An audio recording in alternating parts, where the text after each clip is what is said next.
And we are live. SoundMinds. SoundMinds.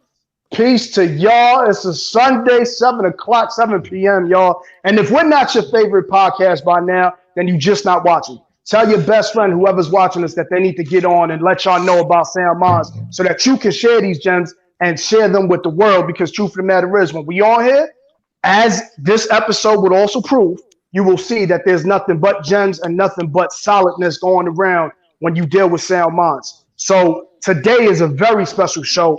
I got to be honest with you. I pulled the cheat code on this one. These are two brothers who I actually grew up with that I know like the back of my own hand. So, but I thought it was only right to bring them together just based off of everything that's going on with the activism going on and the misusage of art that seems to be happening.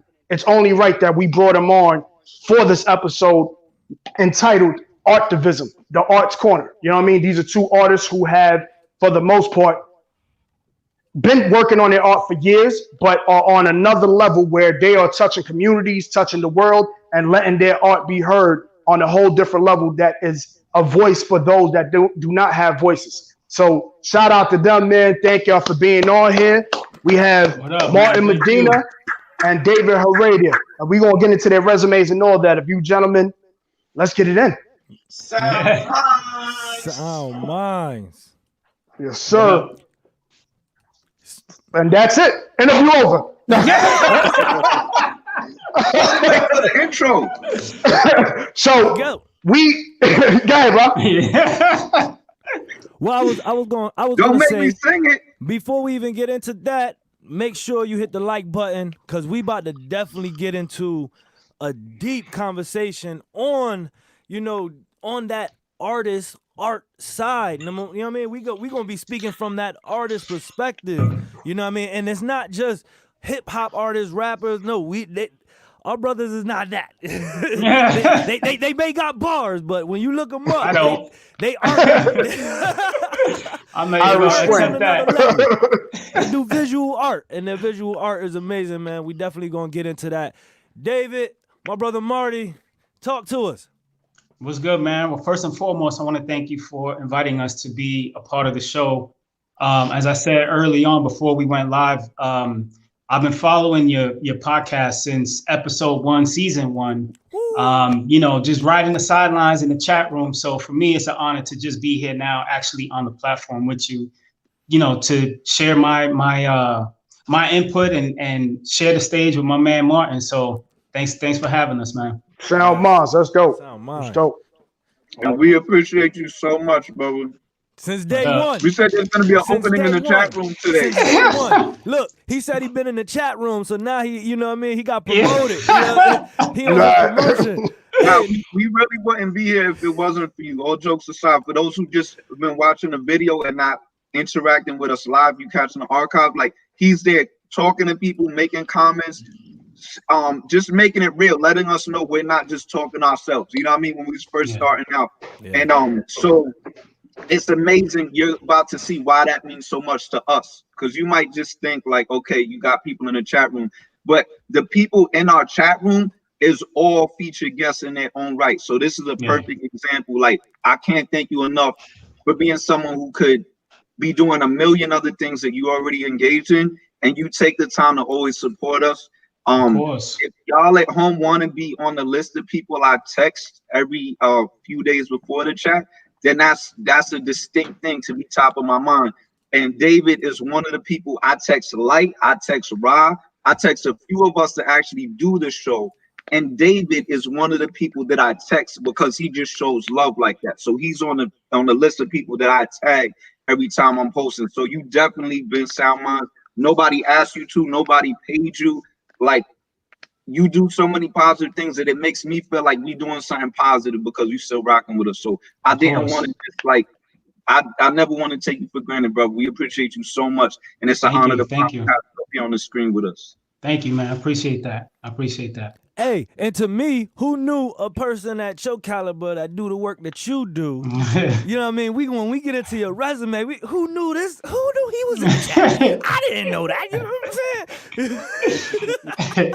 Wait till we get into our brother's resume, man. Like, yes. And then just real quick, also, I'm grateful to be part of this specific show because Martin has also been super supportive to me in my career early on, starting with the beginning of 2020. I had an event at the School of Visual Arts.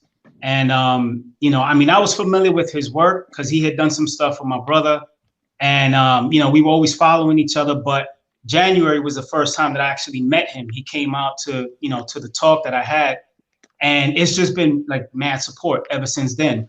I do there's a workshop series that I do at colleges, community colleges, and the original logo, Marty designed it, you know, so I definitely appreciate, you know, that camaraderie, brother. Absolutely, my brother. And it was funny because I got my book signed, so I'm telling everybody, I'm like, you see it sold out, right? I got mine signed. You know what I'm saying? Like, you ain't got yours. So I keep, every time you put it out somewhere, I'm like, please sell out. Please sell out. Thanks, brother. So look, we done dropped some clues to the audience already. David, my brother, definitely get into, you know, the resume, you know, your ARTIVISM, that work that you put in out there, my brother.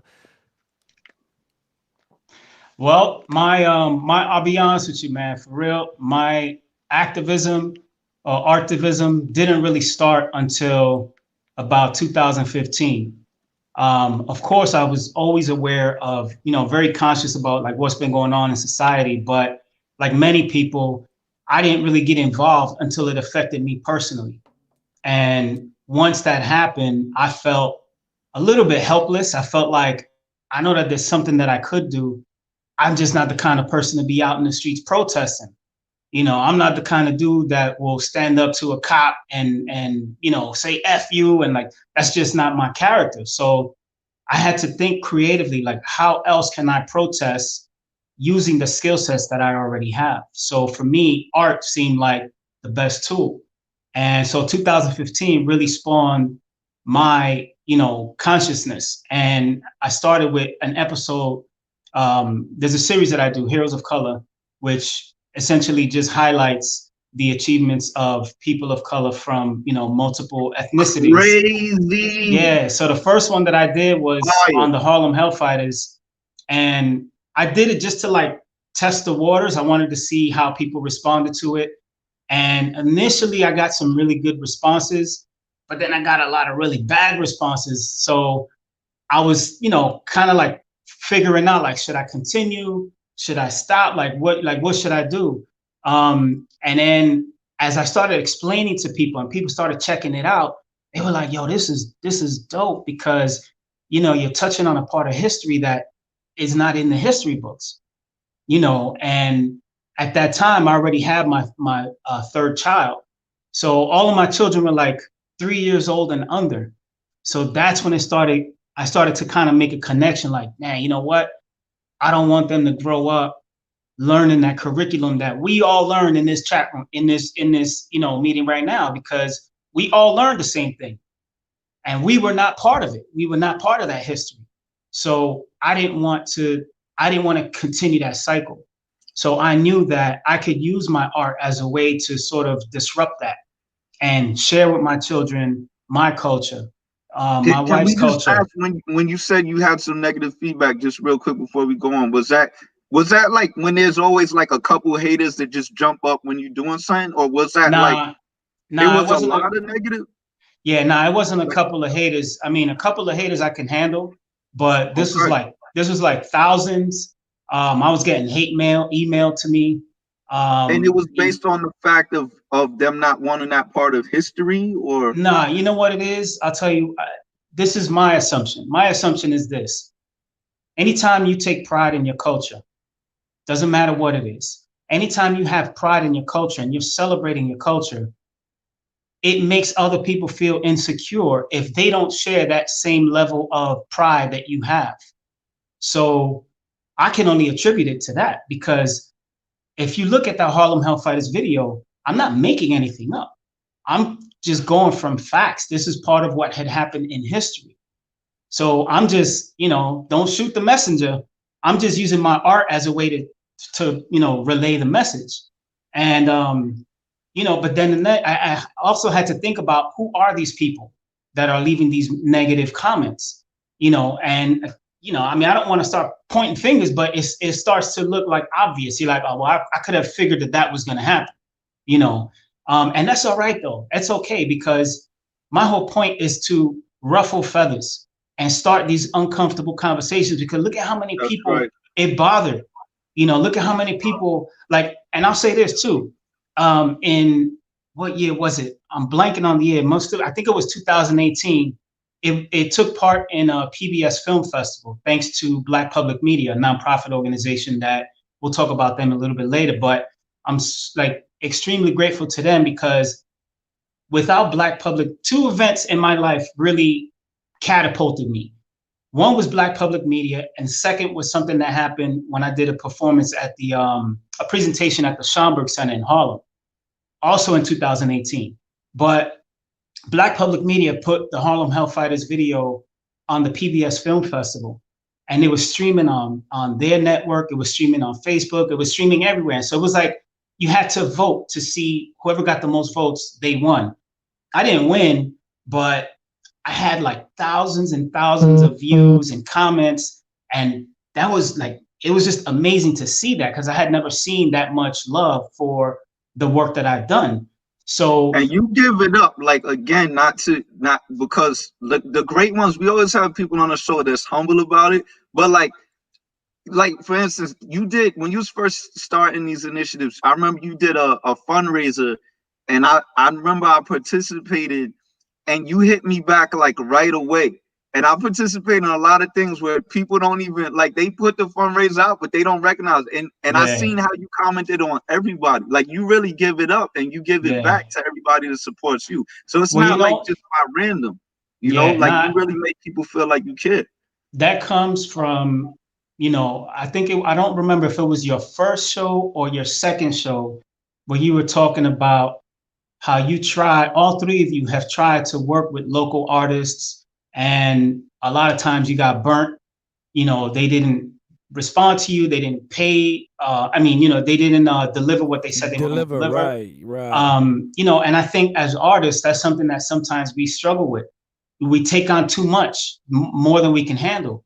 I've dealt with that. I'm dealing with that right now with a client. I'm doing a million things, but I have to make good on what I said I was going to deliver.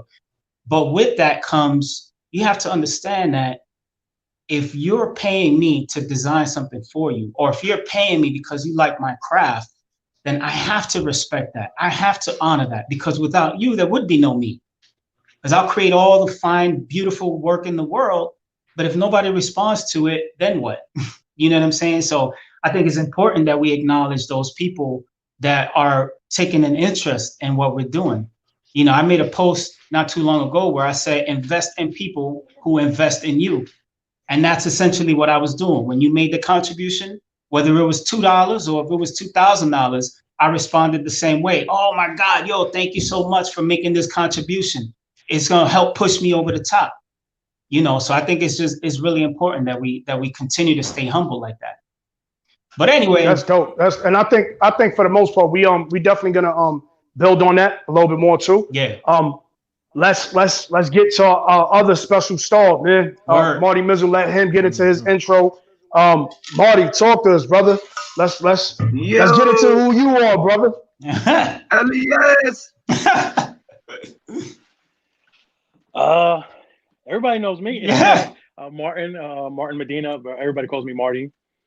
So if you're calling me Martin, it gets a little weird because it's usually Marty. Matter of fact, hold on. Dro, say what's up. Tune in right now, Dro. So Hey, you see that, right? You see I had to change the name real quick. Look, we changed it from Martin to Marty. Pedrito. We changed the name from Tune in, let me Martin to hit you Marty. back. Early. So that's Joe. That's my partner right there. He helps me a lot with Why Not Care and growth and goals. So I guess in a nutshell, I'm an artivist, right? That's what we're going with. An That's artivist, what we call it. right. I started I guess 2005, I would say. But even before that, I've always used my art to kind of do things in the community. And I think the biggest impact I made was when I was working for the New York City Housing Authority. I was designer there for 6 years for community operations and special events. So I came right after they launched that Red House logo. They were in a place where they still had their branding that was like from 1970 something, like Damn. the basketball tournament logos, the brochures, everything was either from like the 70s, 80s, or some clip art that they had in a pack that they bought.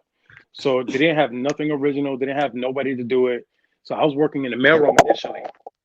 And what happened was I was in a resident art show because I lived in NYCHA my whole life.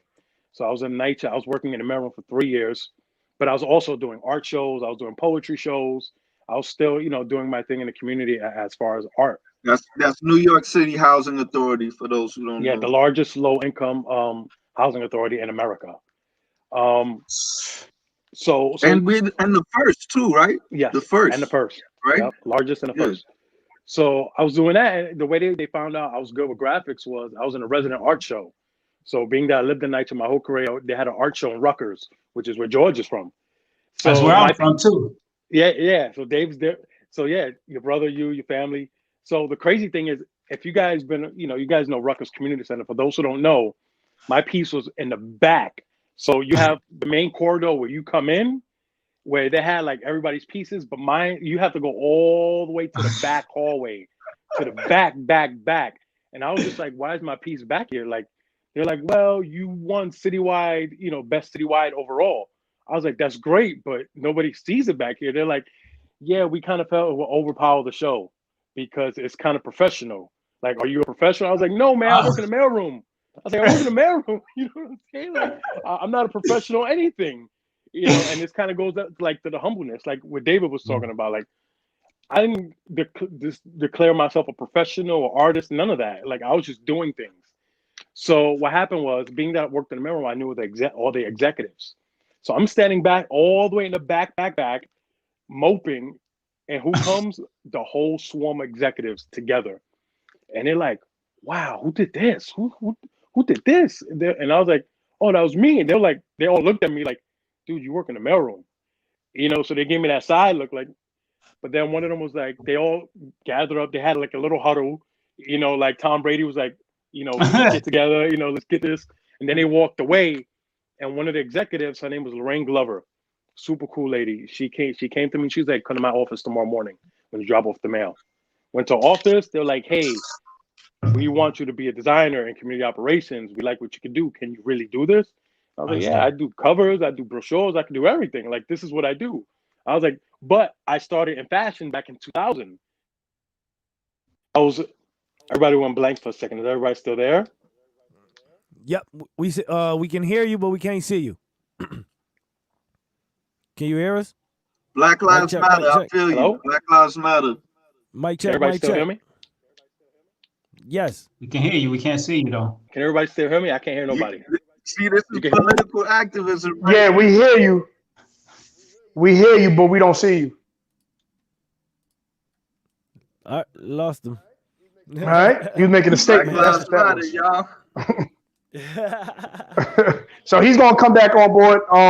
But yeah, I think for the most part, David, and once Marty comes back in, we'll let him finish his intro. But so one of the things in regards to like art with you, I think that a lot of people just kind of see things for what the face value kind of presents. So people will sit there and be like, art is an expressive way to get out certain feelings and certain things. And one of the reasons why we brought you and Marty on board was more so to express the fact, that it's bigger than just self-expression. Sometimes you need to kind of be the voice of others.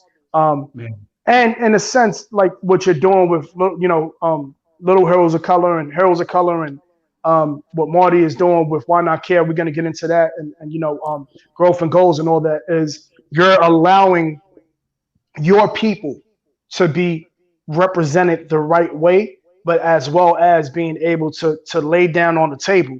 Like, okay, look, this is what my people can do because I am a representation of my people. So, so for the most part, one thing that I want to even add to that is when you spoke about, getting the negative feedback, and then you realize how you realize that this it's a bigger war in a sense. You know what I'm saying? This is bigger than me. It's even bigger than, you starting off, because you started off by saying it was for your children. Like, you know what? Let me create something for them. Right. But then you put it out and you get a huge good response, but then you get some negative response. But then that's like, it gave you that, in a sense, ammo or protection, in a sense, like to understand what space that you are in, that you are now in that artivism space. Yeah. That your art it cuts deep.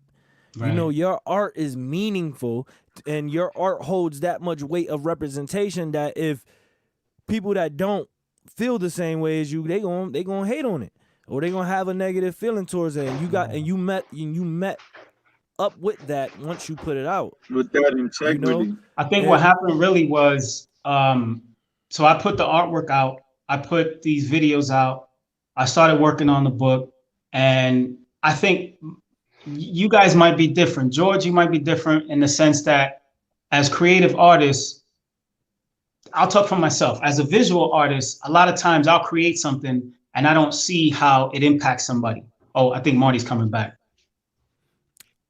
Mezzo. My God, stuck in a black hole. All right. Okay. Well, anyway, so a lot of times we don't really get the opportunity to see how the work that we create impacts people. And I think for me, having submitted Heroes of Color into film festivals and, premiering it in the Schomburg Center in Harlem in front of a stage of hundreds of people, and just seeing their reaction to it, hearing what they said, like their comments afterwards. And that was so uplifting to me because I was like, yo, this is crazy. And one of the things that I said on that stage was to everybody, I was like, now is the perfect time to start documenting and start telling these stories. And we have to stop waiting on other people to tell the stories that we want to hear. Now's the time to do it. And when I got off that stage, man, I can't tell you how I felt. I felt like, I was on another cloud, because then it became, evident to me that when people came up to me, they were like, yo, thank you so much for sharing that. Thank you for sharing your story. And also thank you for giving me the confidence to now tell my own story. And that's when you start to realize, like, yeah, this isn't just about me anymore. This is about SoundMinds. You dropping so many gems right now. SoundMinds. I want to highlight.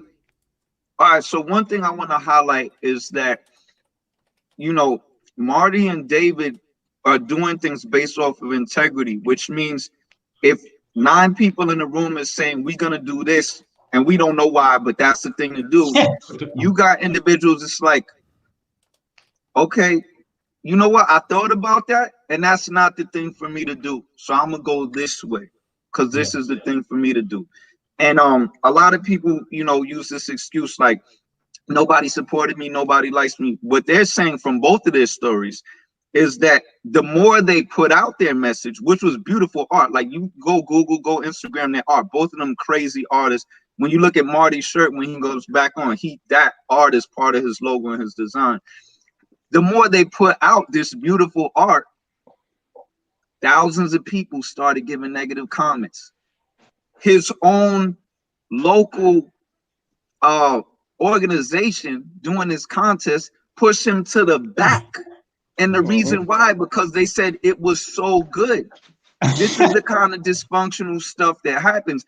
But it's really only dysfunctional if you have this belief that the more I'm successful and talented, the more people are going to love me. Because it's not necessarily like that. It's more like the more you're gonna be able to sleep with yourself, right? Because you know you're doing the thing regardless of what seems to be popular. So I wanted to salute both of y'all for being a real example with your stories on that. And I wanted to point out something you said that took me decades to realize. As a performance artist, they can't control us in a certain degree where I might say something unexpected in the middle of a show and you got to meet me in person. With a visual artist, they can try to be like, all right, we'll take your painting. Thank you. Even if it's revolutionary because they into revolutionary Black Lives Matter, whatever's trending, they could be like, okay, thank you, Marty, for your painting. We'll take it over here. See you later. Here's your check. But for you to be able to get involved, speak about your art, be willing to get on stage, right? Which for rappers and people that do that, I know that comes naturally for us. You already killing a visual arts medium. So then to take it upon yourself to say, you know what? Where is my art going to be displayed? Is there going to be a meet the artist talk, right? Or is it going to be people that like own my art and get to tell the story of it? So that was super powerful what you just said, and a lot of people don't think about that. As visual artists, hey, you made me feel like the visual artist got an advantage over us music artists, though. As a matter of fact, like you know, like he ain't have to go to no open mics. You know what I'm saying? Like he ain't have to do this. Went straight to like in a sense where it needed to be. You know what I'm saying? And no artists really get to go ahead and perform in front of the crowd or the space that you know where they needed to be. And then on top of that helped that it was like that. You could call it like the fate or luck of it. You know what I'm saying? Like. And it just helps you catapult yourself to the next level. You know what I mean? And that's what I see. When you tell your story, I see that. Yeah. And every 1,000 people we do, one piece gets that exposure. Yep. You know what I mean? So wow. Never that one piece, or it's never like I could do 5 pieces or David could do 5 pieces and they're all hitting back to back to back to back. No. It's like and it was luck of the draw. Like in the story you just told, they said who drew this, and you were standing right there, like the dude you see in the mailroom. That's another story. They could never do that for us. Like if we're rapping, they know it's us, right? So like there's something that y'all are highlighting now that you could be an artist for decades and we support each other, dancers, artists, photographers, but we don't totally understand. And it's good for us between genres to understand so we can advocate for each other, and that's something that us as lyricists, we need to understand. The visual artists, like you got, like when I'm on the show, and I just did this for the show yesterday, I said, by the way, so-and-so did this piece over here, because you don't know that, right? Unless the visual artist is given a choice to get on the mic, given a platform to get on the mic. Yeah, I think for me, my finding my audience, I had to really think about defining who I was first as an artist, because once I was able to define who I was, then it became easier to present it to the people that I wanted to get it in front of. You know what I mean? And this goes back to what you said about integrity. This happened a couple of years ago with I tell this story all the time, but it's such an important thing that I think every single artist needs to give this some thought. Check it out. So Vibe magazine reached out to me and they wanted me to do a comic strip series for them. And I was like, of course, no problem. I can't wait to get my hands on it. And they gave me the script, and the script was like, it was loaded with bad language. And, if you know me, I don't curse. So that was already a red flag. And then it was bad, man. It was like degrading to women. It wasn't a really good look. So the money was fantastic though. And it was going to be easy work, and I called my brother and, I was just like, man, I don't know what I should do, and as I started explaining it to him, he's like, you already know what you need to do. Like, you know what you need to do. You know what I'm saying? Like, your ethics are the things you do when nobody's looking. And salute to Focus, by the way, definitely salute. Actually, it was Carlos, but salute to Carlos and Focus. Salute. But I don't think you would get that from Focus, man. Nah, but you know, I mean, I go to all my brothers for advice. You know, and everybody chimes in. Everybody's gonna say what they have to say, but at the end of the day, it's your move. You know what I'm saying? You're the one that makes that call. So I had to turn the job down and told them basically, you know, I can't get in line with this because this is not the direction that I want to go as an artist. I don't want to be defined by this piece of work. So I was like, thank you, but I can't do it. And hung up the phone and was like, damn, I should have just took that money and ran, you know, but you know, I was like, good, I made a good decision. What's dope is he ended up calling me back about an hour later and was like, yo, you know, I spoke to the editor and, you know, we really appreciate your, you know, you're just being real, being honest. Your integrity. Your integrity. He's like, we really respect that. So we're going to change the script entirely. We're going to remove all the bad language and then we're going to show it to you. And if you approve it, then we'll move forward. I was like, yo. Wow. So SoundMinds don't miss these gems. That's why it's, you know what's crazy? Artists. It's important for artists to start thinking now about the type of message they want to create with the work that they're creating. And what I mean by that is, if I were to jump on Marty's page right now, and I look at all the work that he's creating, if I jump on Light's page and I see all the spoken word poems that he's doing and the stage performances that he's doing, how do you want people to feel when they leave your page? How do you want them to feel? You want them to feel happy? You want them to feel empowered? Well, take a look at your work. Take a look at your stream. Does it do that for you? Does it do that for other people? If it does, then you're on the right track. You know, but if your stuff's all over the place, then you first need to think about your message and the message that you really want to convey to the world, you know, because your artwork is a representation of who you are. And it's funny that you say that, right? And I think there's a conversation that me and Martin have had so many times over. Yep. Brand. It's as I get older by the second that I realize what the importance of a branding is. You know what I'm saying? And even when, you know, historically speaking, when you think about branding, I always have a negative connotation to it, right? But branding, when you're dealing with your own brand, it needs to fall in line at all times and be aligned with what it is that you stand for. And, you know, with that Vibe story, and, you know, we're going to go to Marty too and speak about this just because, like, the part that he didn't get into, and I know he's going to get into, is through the art and everything that he was doing with nature, he took it to another level where he started Why Not Care, right? And sometimes when you think about, and I'm going to let him explain what Why Not Care is, but sometimes when you think about what your brand is, there's so many people out there right now, artists, visual artists, you know, hip hop artists, who will do the newest thing just to be accepted, and who will do the newest thing just to get paid. You know what I'm saying? And the fact that you turn that down with Vibe, and the fact that a lot of times people will tend to turn to you and be like, yo, I love what you're doing, man. You know, but let's just say it's you know, I'm going to the extreme. But if somebody said, yo, I'm willing to offer you $5 million right now, you know what I'm saying, for your spoken word and your hip hop artistry and all that, but I find out the CEO is a pedophile, I'm not doing it. You know what I'm saying? Where other people will sit there and be like, yo, 5 million.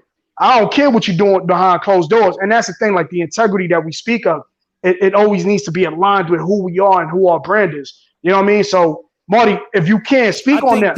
That's also a baseline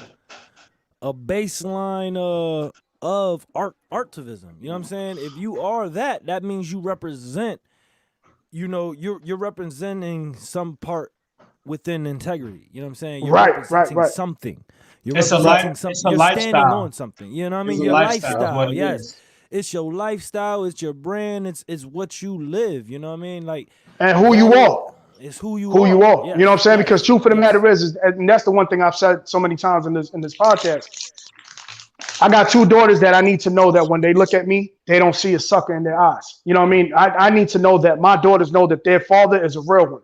And when I go to sleep at night, who I am, not only as the man George, but also as the man LiteSkin. You know what I'm saying? It always needs to be aligned with, because this is not, you know, I know a lot of people jump into roles. People are different people depending on who they're around.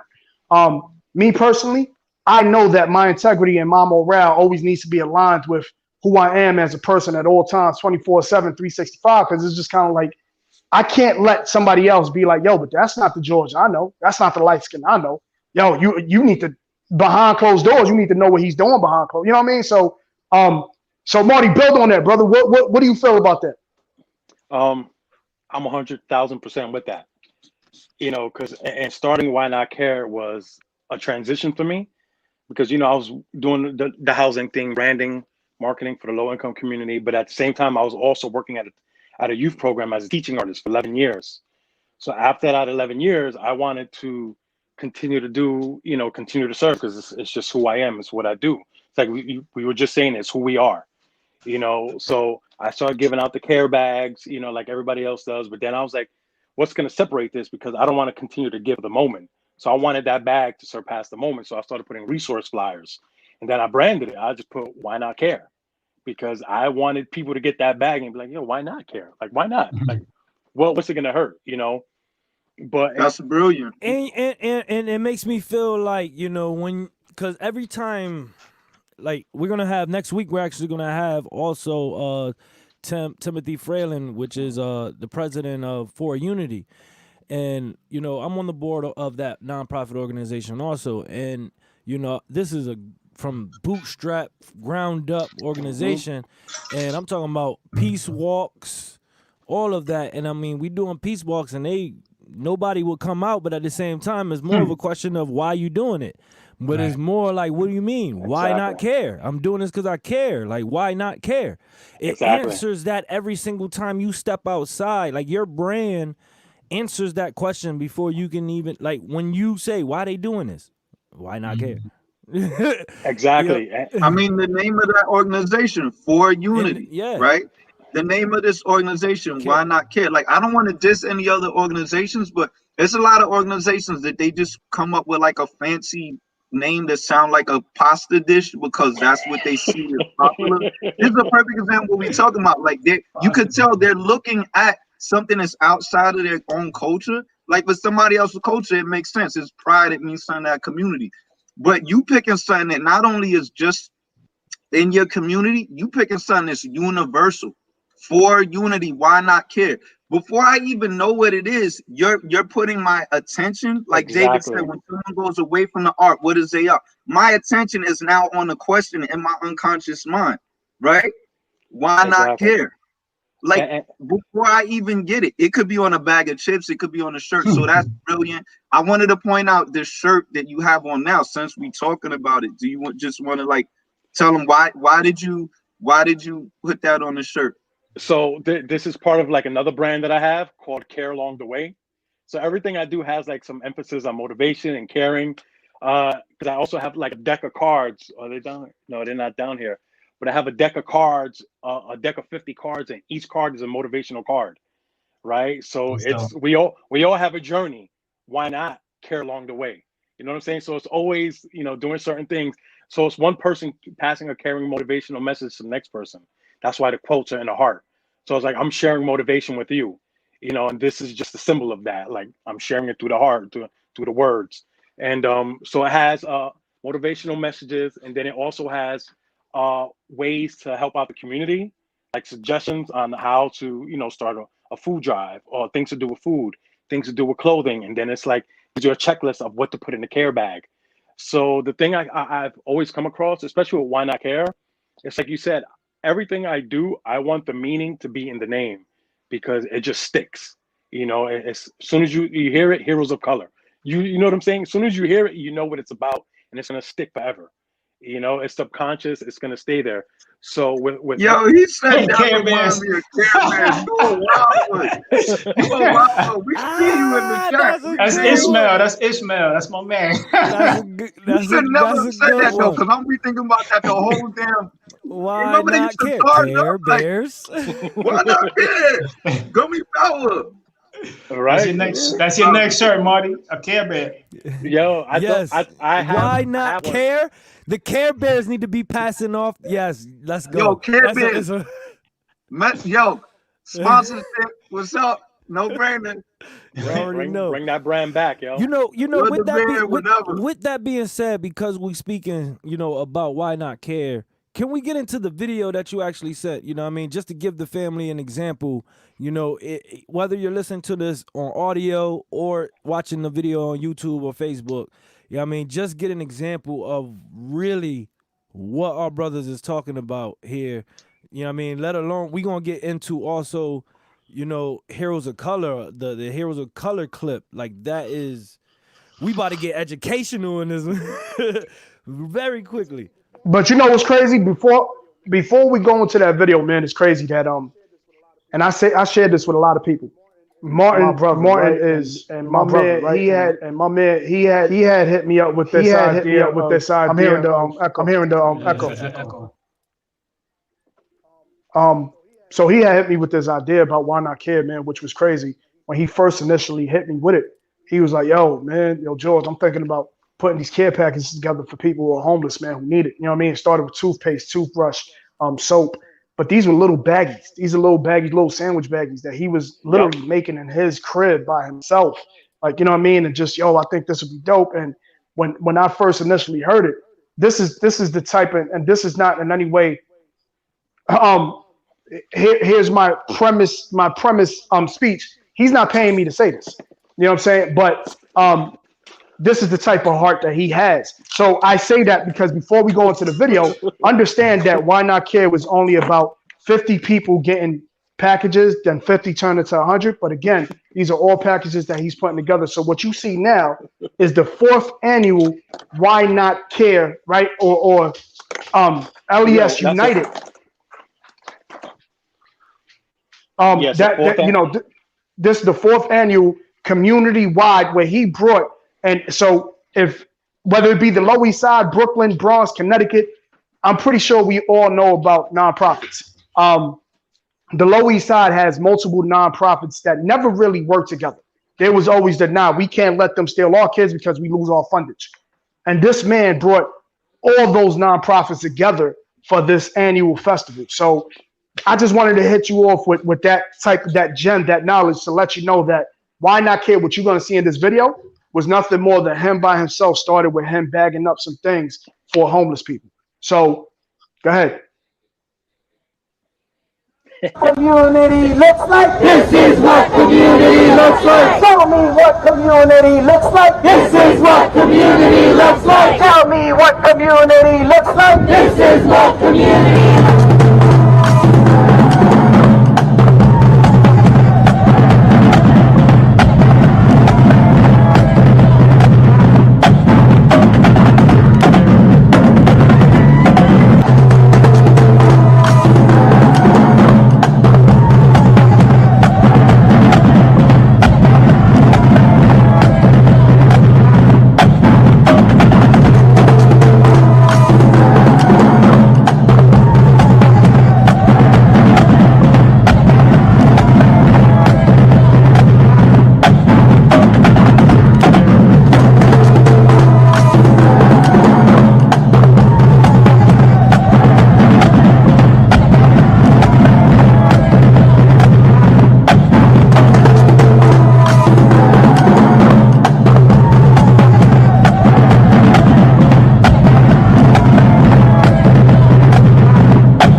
school supplies, but taking care of the families with food.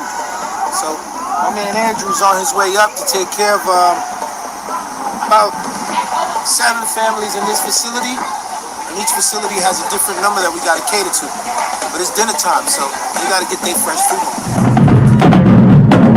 Community looks like. This is what community looks like. Tell me what community. Yo, This round of is applause what to you, brother. community looks like. This is Yeah. what community Round of looks applause to like. you. And yeah, now Shout out to I was Brooklyn but United. before. Oh yeah, go ahead, brother, go ahead. Shout out to Brooklyn United Youth Marching Band for pulling through, man. I called like 20 marching bands, and right when I was about to give up, I called 21, and they were like, "We'll be there. We're ending camp. We got you. We'll show up." Amazing. I always That's say dope. Brooklyn is right across the street from the LES. They like another block. You know what I mean? They like another projects. They hold us down. Now the crazy thing is, real That was quick, beautiful. I'm gonna also give the understanding of where this just happened about 2 weeks ago, 3 weeks ago, give or take. This is during COVID. This is now the 3 annual Amazing. prior events was in a school where thousands, and I say thousands very loosely, on the higher end, meaning that it could have been more than 1,000, more 2,000, were getting food, free haircuts, book bags, all types of goods. So again, this came from baggies to what you see now. But the COVID situation, they were actually marching throughout communities, bringing food and bringing goods to apartments, going masked up, all this PPE and all that up and all that. But still, during the time of pandemics, here is this man's organization built by scratch, built up from the ground and straight up given to the community. So Marty, please, if you could build on the sponsors. Let's talk about that. Let's talk about how baggies with toothbrush and toothpaste went from the sponsors that you have now. Man, that video made me so proud. Yes. That was dope, add man. to the sponsors and on just talk about what we just saw in that video, like exactly what was going on. We saw you handing out food. We saw sneakers. We saw clothes. Like, break it down. What is everything that you're doing? So what happened was, like George said, I started with the baggies, right? Doing that, and then I started putting resource flyers in it. And then I made a decision from that point in 2015 that anything that Why Not Care did will have some aspect of empowerment in it, right? Because it's the old saying, are you gonna give people fish, or are you gonna teach them to fish so they can fish for a lifetime and never go hungry? So I noticed that all these nonprofits, not saying that anything they're doing is wrong, but they're always giving fish. So what that does is it actually hinders the community's growth at the end of the day, because they become a community of give me. You know what I'm saying? Because they're going to expect that every year. So if an organization does an annual turkey drive, I don't have to get a turkey, I know, but they're not holding them accountable to empower themselves at the same time. If you're getting hundreds of people to come to your spot at that one moment, why are you not taking advantage of that moment and teaching them what you have to offer or what everybody has to offer? So I was doing all these the bags, right? And then, I do all these, so I do career days. So I would do all these career days as well in the community, being that I'm a designer, at IBM. I've been freelancing since 1999. I do Why Not Care. I do growth and goals. So I have all these different elements that I wear that are within me, all these hats that I wear. So every time I go to a career day, I'm always talking about entrepreneurship, being a designer, doing nonprofits, acting. So every time I would, converse with all the other organizations afterwards, I came to a weird conclusion that nobody knew what each other were doing. And then I would speak to the kids, and the kids didn't know, like, we had, like, at Edgy's Education Alliance, we had a free SAT prep program, taught by the Kaplan advisors and everything, but they lived across the street and didn't know that. And Henry Street wouldn't know what University Settlement was doing. Grand Street wouldn't know what Education Alliance was doing. And all these places are within a 10 to 15 block radius. So it really tripped me out. I was just about to say that. Yeah, it like tripped me out that nobody knows. Institutions that is right across from each other, literally like blocks. They have positive intentions. I just need to do footnotes. Everybody knows I do footnotes, right? There's something that I've been noticing throughout this, which is y'all are exemplifying how the more great things you do, the more negative things come up. And I think if you sustainable and you really about this life, right, trying to make a contribution, when people is like, oh, I got a hater, or oh, this person ain't getting along with this, you're new. which is cool. You're new. But know that, like, if you so shocked and surprised when there's a problem, you're new. Seek out elders, because you see how these brothers is talking right now and sisters that we had on the show previously. They expect these things to happen, right? And it's someone who's sustainable in the long term. You're looking to be that person that when these things pop up, you go, okay, I was expecting to have some conflicts. That's part of why I'm here. I'm here to heal the conflicts, remind each other we're on the same team. Like Light said, these organizations have their whole organization, their charter, their meetings based on doing this thing, but it's built in this post-slavery white supremacist society. It's built in for us not to work together. So if you really want to do it in the long term, you expect it to happen, you embrace it, you go, okay, this is a challenge, cool, that's why we here. You don't go, this is a challenge, I'm out. Yeah. Am I right? I think it has a lot to do with just your focus.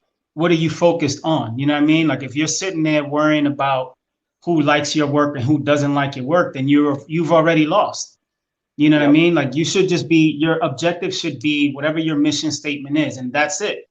And you work on that, making those changes, helping those people out. Yeah, that video was crazy, man. Exactly. So my mission was is still always to serve first, right? How am I going to serve? So the first book bag thing I did was when I started in 2016. So Telemundo gave me 90 book bags. They were my first major sponsor. They gave me 90 book bags. I went to somebody else's. Telemundo. Yeah. I went to somebody else's back to school event, which was on 4th Street between C and B. Ted Smooth, actually. And shout out to Ted Smooth for throwing that event. So I went there and I gave out 90 book bags. I gave out 100 Why Not Care bags. And I figured out the formula, right, for a back to school event, which was space, food, book bags, and music. I'll say, all right, this is the formula. Wait. Talk about the food. How did you figure out that the food was part of the formula? Because we got a lot of organizers that complain about parents and families not showing up, and I don't think they understand this particular aspect. Break that down real quick. It's just they had pizza, and plus I work for housing. Don't forget, I work for housing special events. So I wasn't just there doing graphics. I worked for special events. So I was at all the special events that were put on for the community for 6 years. The Christmas events, the holiday events, all of them. So I seen the formula with that as well. So I take everything that I learned from different aspects of life and I put it into the festival, you know? So I seen the formula food. The festival is modeled as, or is marketed as, the 2000 book bag giveaway. It's not really a 2000 book bag giveaway. It's a family resource event. But the marketing of it is to say we're giving something away for free, because we're gonna pull you. It's like Pac said, right? I'm gonna tell you what you want to hear. Then when I got you, I'm gonna tell you what you need to hear. I'm gonna give you the hit 'em ups, but then I'm gonna give you Brenda Got a Baby. You know what I'm saying? So I'm gonna pull you in with everything you want, and then when you get there, I'm gonna make you do what you need. You know what I'm saying? So with the festivals, like I said, I went to the career days. Nobody knew what was going on, so I started pitching it to all these organizations while I was going to career days. I got 20 organizations to sign up. All I had as a designer, all I had was a flyer and a website. I didn't have no permits, no book bags, no crew, no nothing. All I had was a website and the flyer. I made it look legit.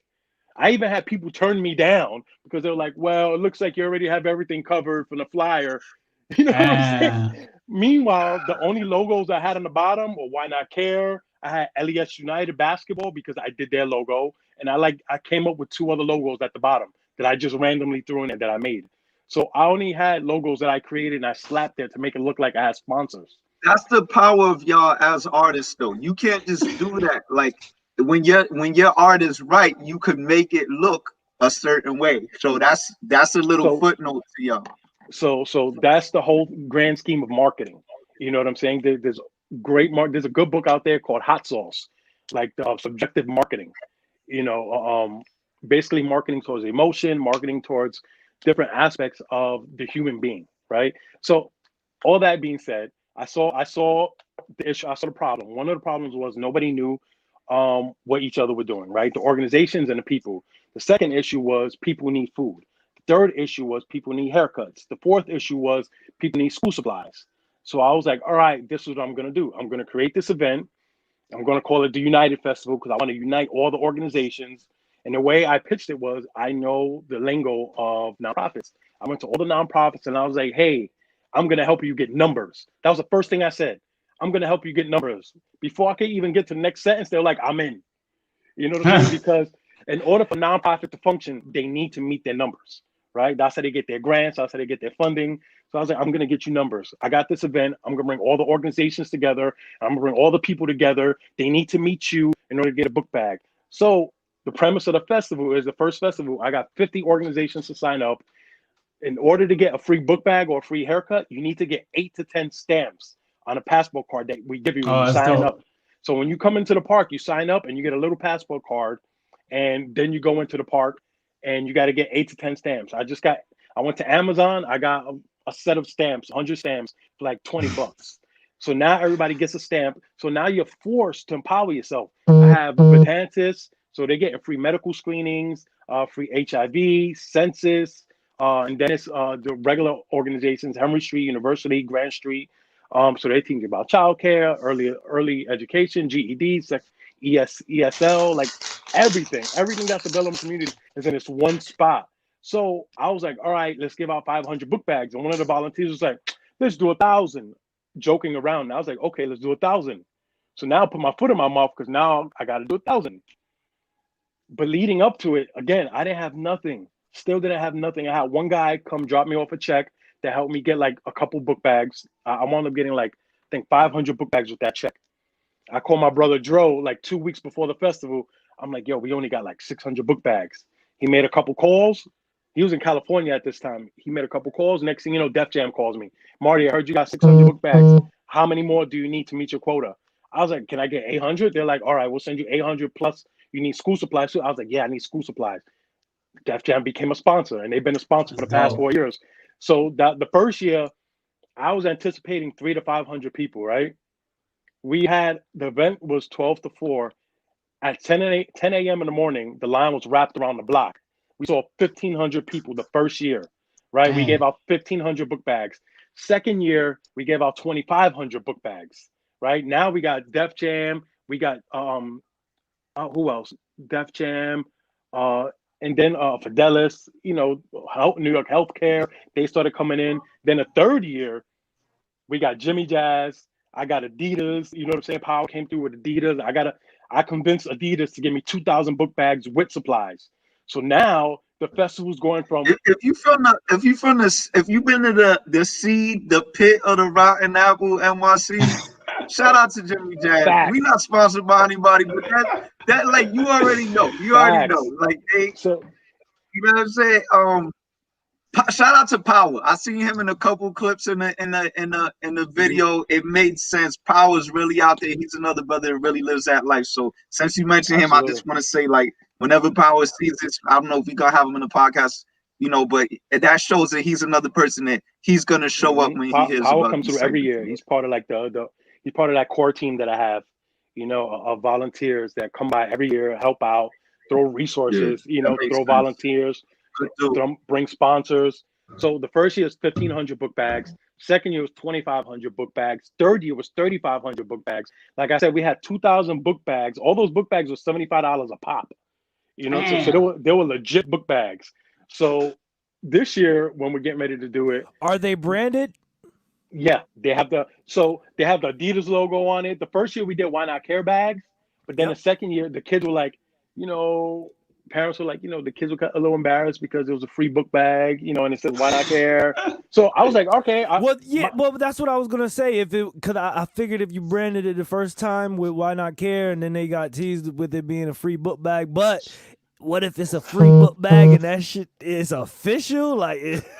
So that's what happened. The second year, I was like, you know what? We're not going to brand it. We're just going to give out plain book bags, you know. But every year we step up the quality. So that third year, when we got the Adidas bags, I saw kids because my daughter goes to the local school too.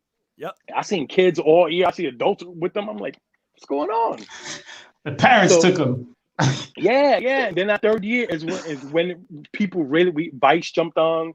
Laura Stiles came by. We had DeMar J, that little Jamaican kid who's like, no weakness. We had him come by. He had the whole park doing push-ups. You know what I'm saying? Like I said, Def Jam again came by. Who else came by? Champion hooked us up. Gap gave us like 40 boxes of clothes. So Champion's now, like, the niggas spreading out right now. Champion For this us, year. for us from back in the day, that's hilarious. Champion Yeah, like y'all Balenciaga right now. They like the yo, thing. Champion this year, they donated 250 blank t-shirts for us. Plus, they gave us 50,000 PPE masks. 50,000. So this year when we were so this year when we was getting ready to do the festival, obviously people were like, well, we could still try to do it. And I'm like, bro, we get 3,500 people within 3 hours. We can't do this safely. You know what I'm saying? So I kind of put it on the back burner, but I kept asking people for money, asking people for resources. So one of our volunteers, Lila, is working at Henry Street Settlement now. So she's like, hey, she calls me. She's like, hey, Marty, Henry Street wants to know if you're going to do the festival this year, and because they want to get involved. They understand what's going on and they can lend manpower. So I was like, that's all I needed to know, because that's the only reason I had it on ice, because I wasn't sure how to facilitate the idea I had in mind, which was to do a door-to-door situation. Because every year I come up with a different situation to make it better, to get more people in there, to get more resources getting out, to get more sponsors. Like even with Adidas, when I went to them, it was supposed to be a conversation. I went with Ruby from Jimmy Jazz and Power to the Adidas office. And they were like, yeah, we're going to talk. We're going to see how we can get them involved. But George knows how I am. I don't do that. I'm a closer.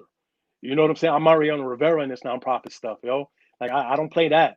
So I go up there with my iPad, and they're like, yeah. So Adidas like, so, Ruby talks about Jimmy Jazz and empowerment and in the community. Power talks about doing things in the community.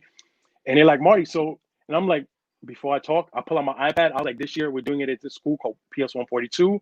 It's right over the Williamsburg Bridge. The Williamsburg Bridge sees over 160,000 people go over that bridge. Within the hours of 12 to 4, I can guarantee 30,000 people to walk by and see a banner. If you give me a banner that goes across that whole fence, we'll get 30,000 views, plus the 4,000 people that are coming through regularly. Plus, if you give me book bags, it'll go through the community and spread out, building brand loyalty, because I know how to speak the brand language too. So you got to know how to speak the languages, especially if you're starting a nonprofit or anything in that nature. You want to be able to speak the languages of your sponsors. So I know how to speak the languages of nonprofits. I know how to speak the language of the city agencies, and I know how to speak the language of these large corporations. They want to be seen. And at the They want same brand time, loyalty. your objective is to say, okay, it's actually become, like you said, every positive thing brings these negative things too, right? It's just natural. It's not a big deal. So you say, okay, what's the thing? We getting more people. It's COVID. Now we're going to be liable for getting people actually hurt. And when you said door to door, what you're saying is people could be in their houses and we're going to bring the stuff to them, right?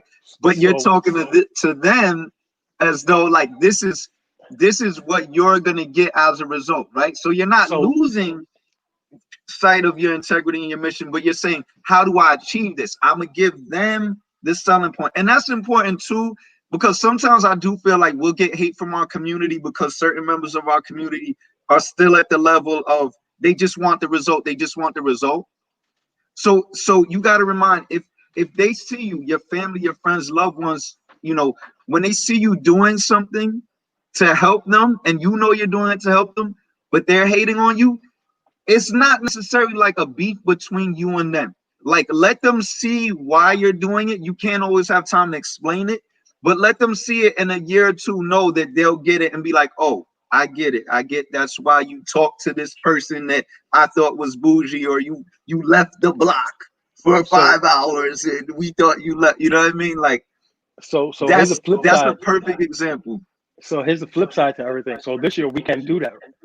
So, we can't have the festival. So Henry Street's like, hey, we'll lend support. We'll give you space for the supplies. You can work with Jobs Plus. We'll give you the manpower. So we need to get NYCHA's permission. The way we do it is I set up a whole system, right? Where you could sign up either through the website, through a QR code, or through the Henry Street helpline, right? So I set up those 3 different ways to register. But we were only going to do it because of resources through all the NYCHA developments in the Lower East Side. There's 23.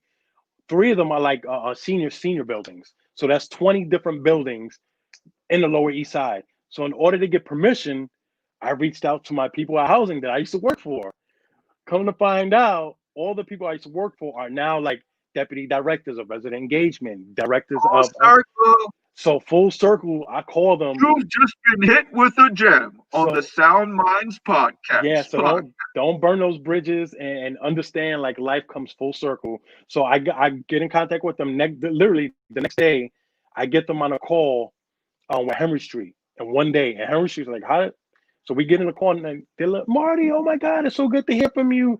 We've been following. We're so happy. You know, this is going on. Like, whatever you want, you can have it. What's your plan?"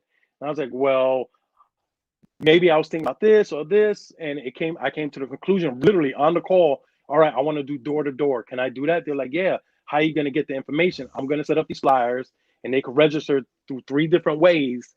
Do I have permission to market that and obtain that information? They're like, if they're willing to give you that information, if they're volunteering that information to you, yes. We can't provide that information though. So if they provide it to you, that's fine. I was like, say no more. You know, NYCHA allowed me. I put the NYCHA logo on the flyer. Boom, we was in there, and that's how we was able to get over 900 families to sign up, and we set up a door system. And I have a spreadsheet.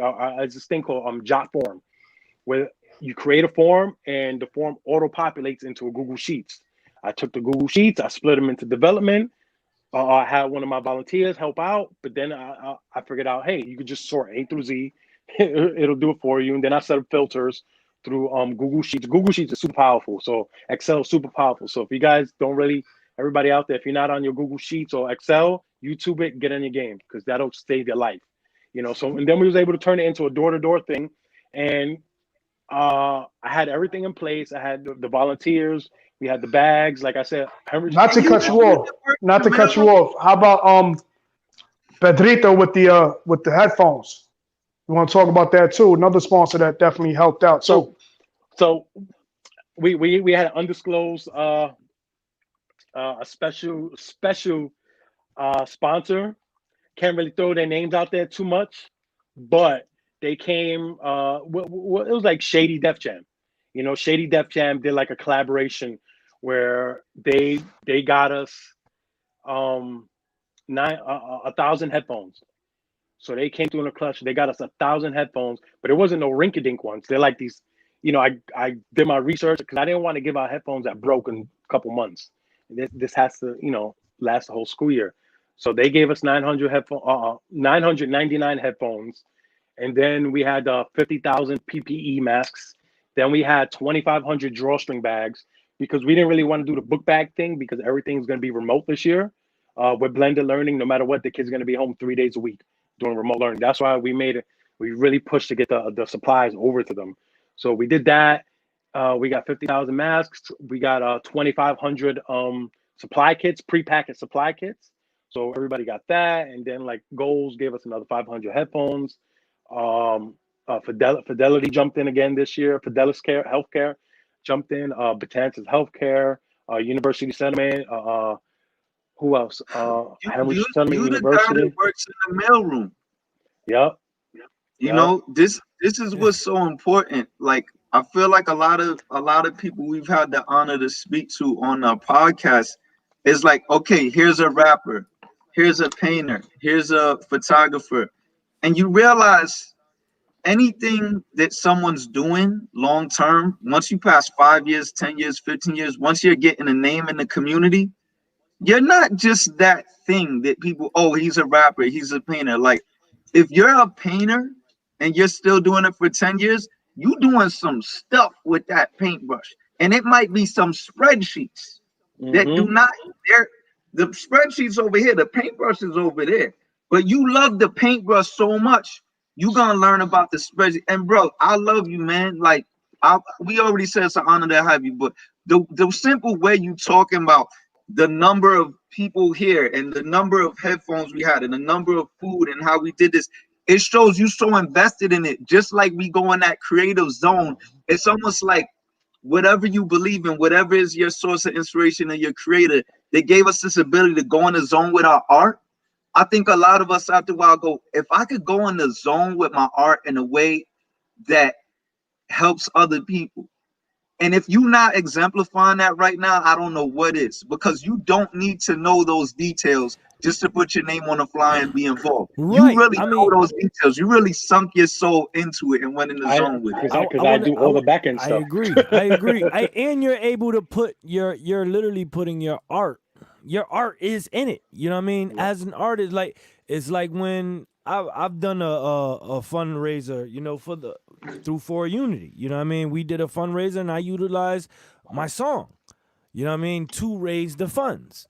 You changed cryptocurrency. I remember that, bro. Yep, I raised the funds through cryptocurrency with my music to actually raise and get food and have a whole entire event for that. So, and us as artists, that's artivism right there. Like we have that power to, you know, build around our art, but also still tell whatever message that we need to tell, you know. And another thing that you shared right here on SoundMinds Sunday, man, like the gems, you just basically gave the blueprint, you know what I mean? Like you gave us so much on what you did. It only just inspired us to not only duplicate, but then also see what else we can. Now we know we can do it. You know what I mean? Now we know we can do that big idea in the community because our brother just broke it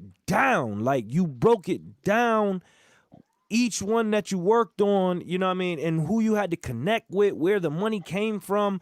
And one guy. You know what I mean? Yes. You know, one guy. You know, we talking about just the guy from the mailroom. Doing exactly. it. But the important thing is I'm one guy with the vision, but you got to also know how to put a team together as well who are going to share that mission. Because if you get people who are going to rock the boat, it's never going to work. Yes. And that's the one thing. They got to feel your vision.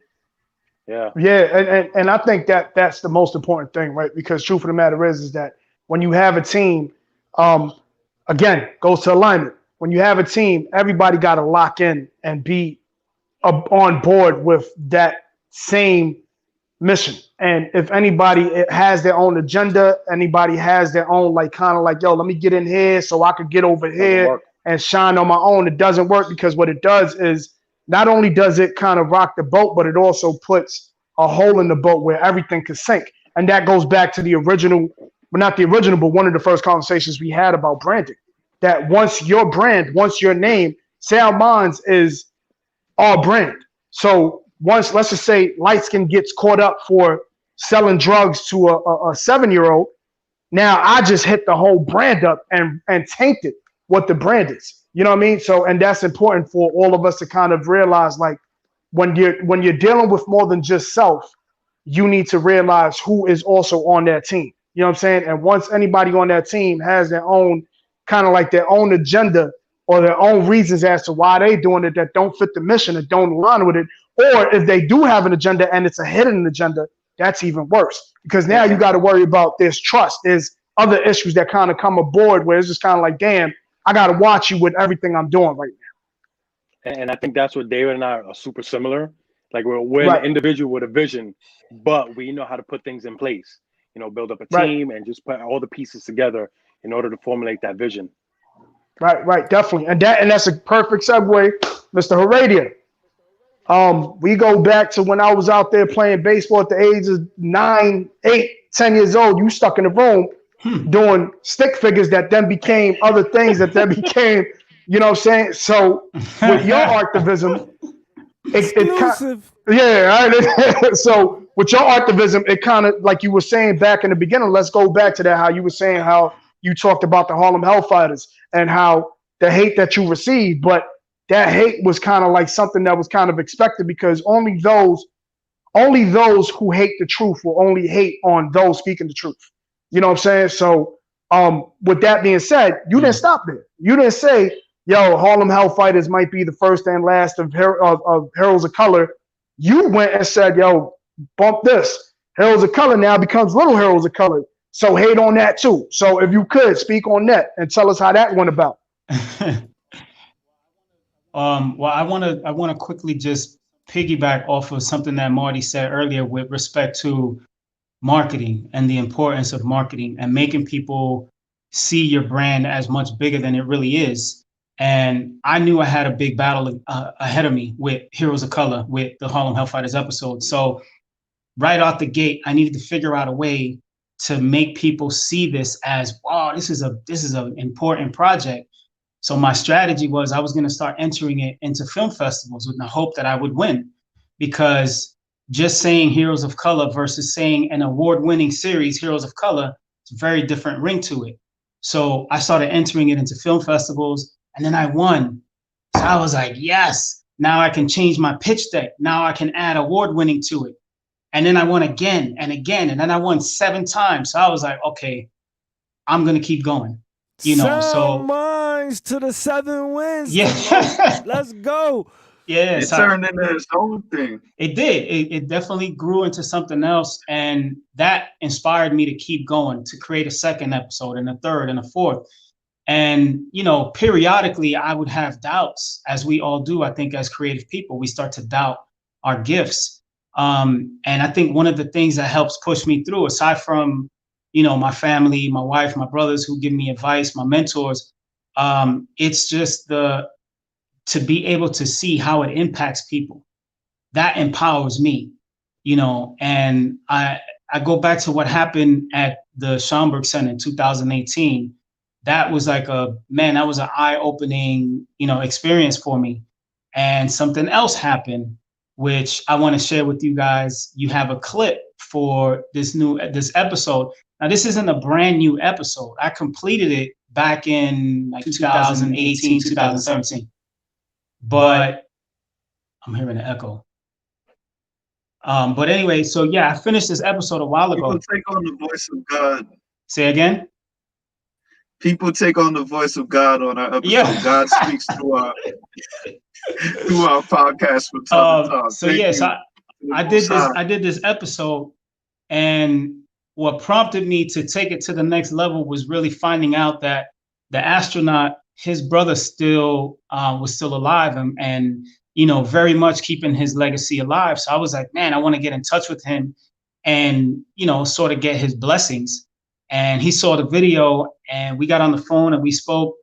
And just to hear his brother share how powerful this piece was for him, that helped alleviate any doubt that I had, that I was not, you know, that I was going in the right direction. So I just want to share this clip with you real quick.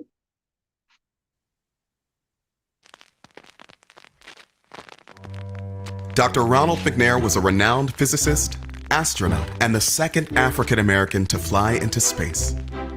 Although he came from a low-income family, his parents always encouraged him to do well in school, and he excelled at math and science at an early age.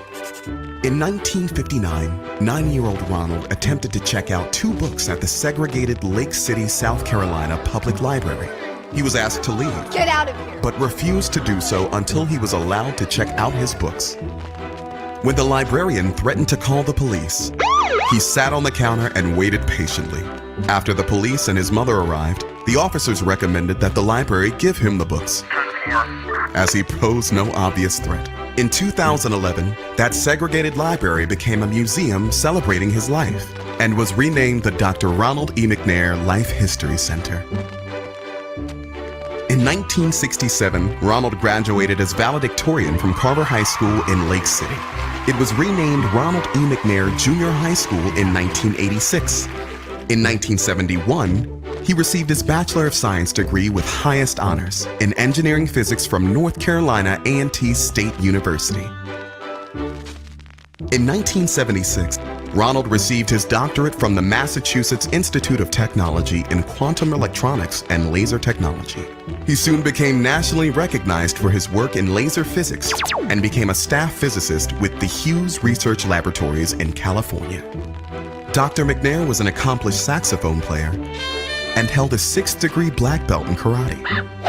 In 1978, Dr. Ronald Mcnair was chosen by NASA for the astronaut training program as one of 35 finalists from a pool of over 10,000 applicants.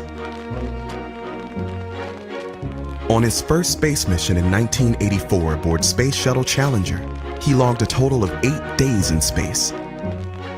Dr. Mcnair flew his second mission aboard the Challenger on January 28, 1986. Challenger, go and throttle up. Just 73 seconds after launching, the world watched in horror as the space shuttle exploded in mid-air, killing all 7 astronauts. At the young age of 35, Dr. Ronald Mcnair left a legacy that continues to inspire a nation. Across the United States, over 24 schools, parks, and government buildings were renamed in his honor. In 1988, the Mcnair crater on the dark side of the moon was also named in his honor. In 1989, the Department of Education initiated the Dr. Ronald E. Mcnair Post-Baccalaureate Achievement Program to support disadvantaged students. In 2004, Dr. Mcnair was posthumously awarded the Congressional Space Medal of Honor. Dr. Ronald Mcnair was a brilliant man who exemplified excellence. His accomplishments demonstrated so vividly the importance of education and perseverance, and we are honored to call him a hero of color.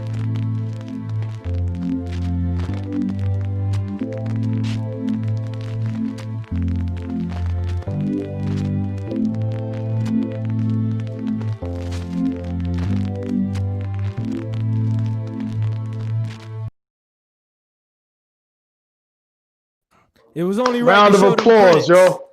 It was only right Round to show of them applause, credits. yeah, definitely. Oh man, it was only right to show them credits.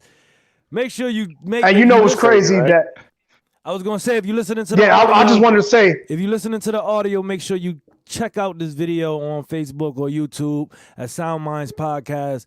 I'm telling you, just to watch the visual, it's so impactful, so impactful. it is. It is. You know what's crazy? Well, first and foremost, let's make it very clear.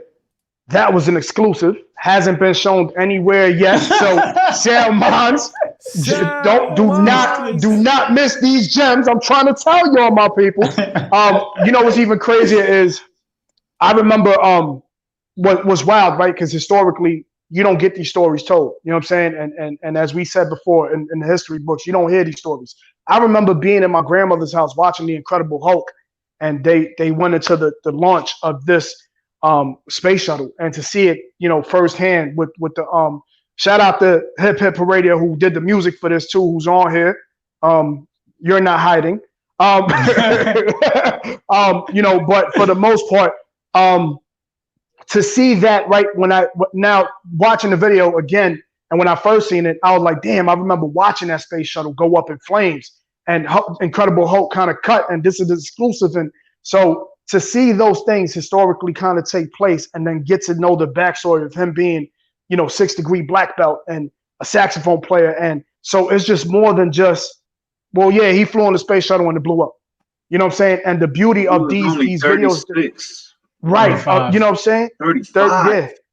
Yeah. And so to get that impact of what I've gotten from Heroes of Color and Little Heroes of Color is you get more than face value. You get more than just the story of space shuttle blew up, named a couple of things after him. And that's with no disrespect to his legacy.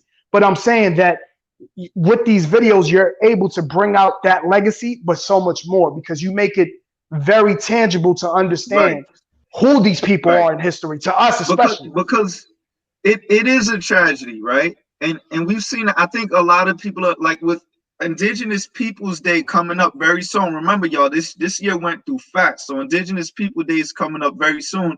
And it's a lot of people are still talking about Columbus discovered America, right? Right now in 2020. So like, everyone knows when there's a tragedy or a historical event, obviously you act accordingly.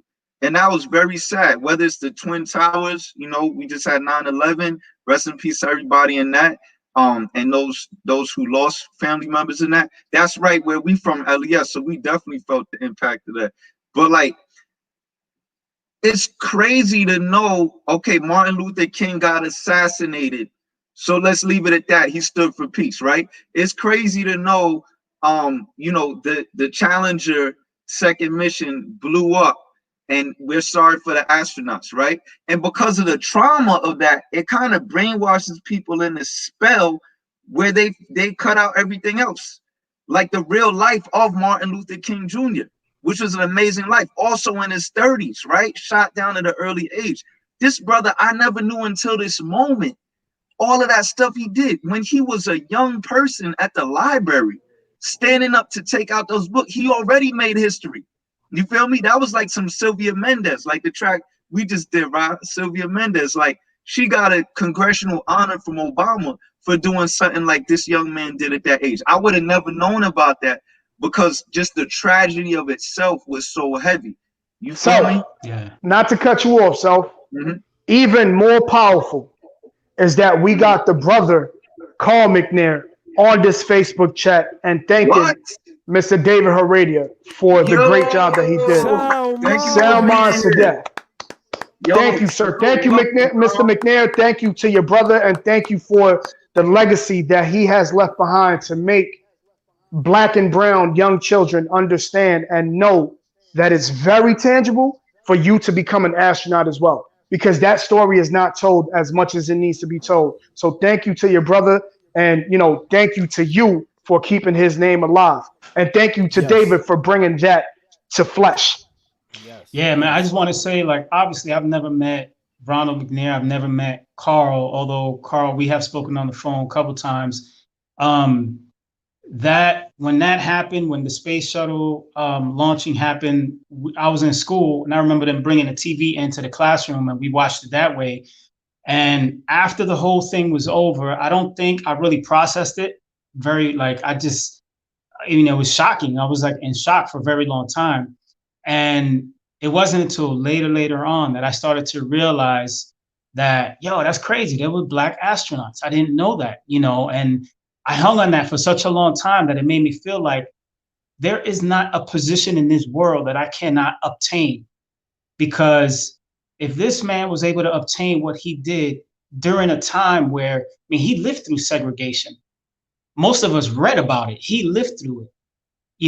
And instead of holding on to just the negativity of racism and white people hate me and whatever situation might be, he focused on what he was trying to accomplish. That brother was in his own zone. That's what I'm trying to tell you. And that's why you don't have time to be worrying too much about the naysayers and whoever is not on the same team with you. Don't focus on them. Focus on your goals, because when you keep focused on it, you will obtain it. You will obtain it. Yep. And, to me, that was one of the legacies that I think Dr. Ronald McNair left to me, was to just empower me, to let me know, like, whatever it is that you want to do, know that you can do it. Just see it through. You can get it done. So I'm really grateful to Carl for reaching out to me and for supporting me and supporting my vision, because, like I posted a video earlier saying that we don't do things for recognition. We don't do things for validation. But every now and again, we'll get that type of recognition or validation from somebody that really, really means a lot to us. And so for me, two things. For me to be able to get validation from his brother meant everything. The second thing was for me to be able to work on the Heroes of Color series with my brother Carlos means everything to me. He's been with me on this journey from the beginning, and it's a blessing to be able to work with your family, because it's in that you start to realize who is important to you, what is important to you, and this goes back to what I said about finding out what your identity is as an artist. What is it that you value? What is it that's important to you? And so any opportunity that I get to work with family when I can, I try, and Heroes of Color is an example of that. I just have a question to Carl, if he's there in the chat. If Carl, brother, if you could chime in, backtracking, we seen the trauma from this event, but then backtracking, like David had the wherewithal to be like, oh, there was a Black astronaut. Now, I didn't even realize until watching this, he already went on a mission successfully and then came back, and then this was another one, right? Then backtracking before that, my question to you, Carl, would be like, clearly this shows the type of path that you would follow to have greater and greater opportunities. Was there some type of activity or mindset that your family was fostering in y'all as children? Because this is Sound Minds at the end of the day. Sound Minds, like we talk about everybody's brand. Our brand is Sound Minds. So what was there a certain type of motto or phrase or mindset that y'all had in your household? And also, was there like any little story you might have about your brother, you know, rest in peace, where at an early age you might have said, yo, this dude is going places? Do you have any like anything you could share with us about him? If you could just type in the chat, I appreciate it. And take your time. We'll be here, you know, whenever you want to respond. I appreciate it. Well, one of the dope Yeah, things, Mr. McNair, definitely. one of the dope things Yeah, that go I ahead. was gonna say, one of the things that one of the reasons why I gravitated to this story also was their bond. They had a very close bond. You know what I'm saying? And it goes back to what I said about, you know, really defining what it is that is important to you. And family clearly was important to them. You know what I mean? So it's like, I try every story that I tell with the Heroes of Color series, I try to make sure that there is a connection that we can all relate to right now, even though some of these stories may have happened in the 1970s, 1940, 19 whatever, but we can still relate to it. So I try to bring out those elements so that when you watch it, you can relate to this person's story, even though you don't know. Bro, I get that. Know them. I feel like the youth get that so much because it's like with all the opportunities we have now, it only empowers us more. If somebody did that 10 years ago with their restrictions, 20 years, 30, 40, right? And we know what it was like for folks back then. It's only more empowering to us now to know, okay, if they was able to get through it then, like that gives me some.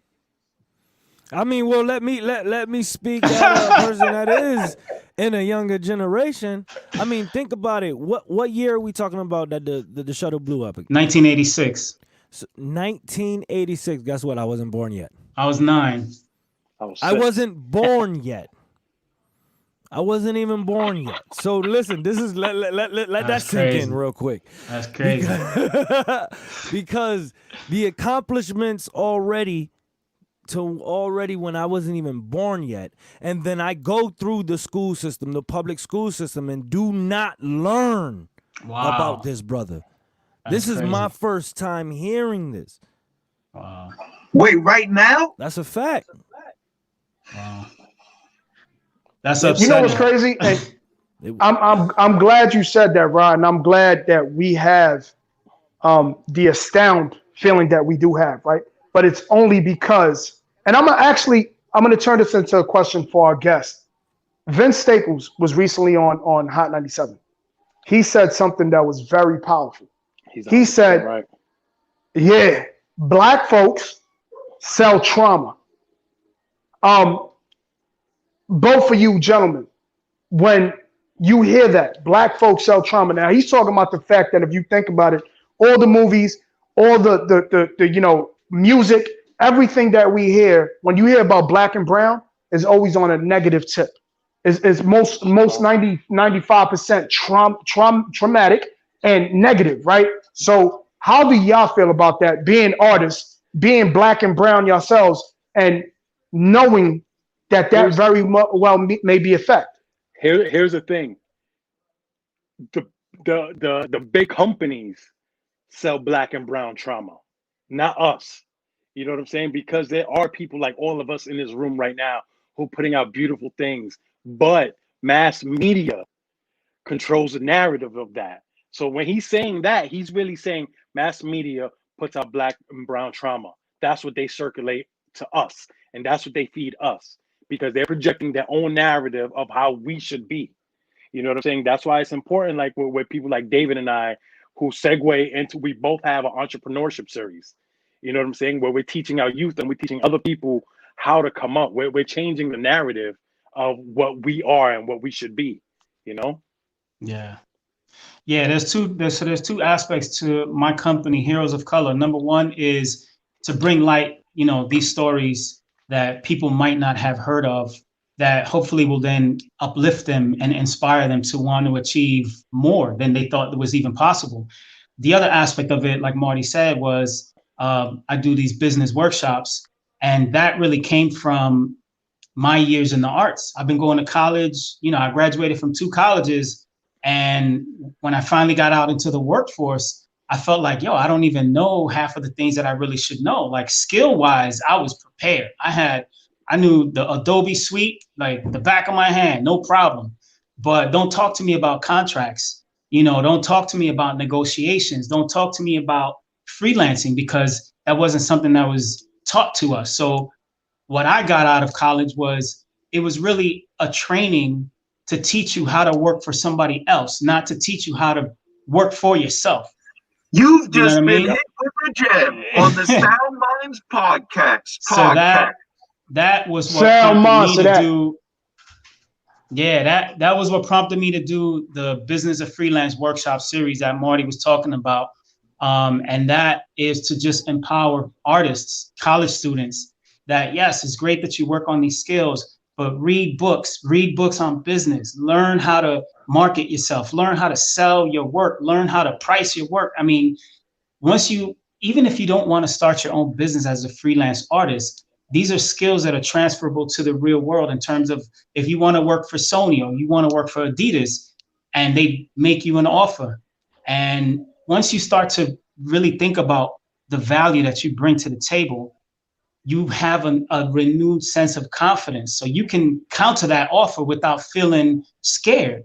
You'll be like, okay, let me think on that offer, and then I'll come back to you.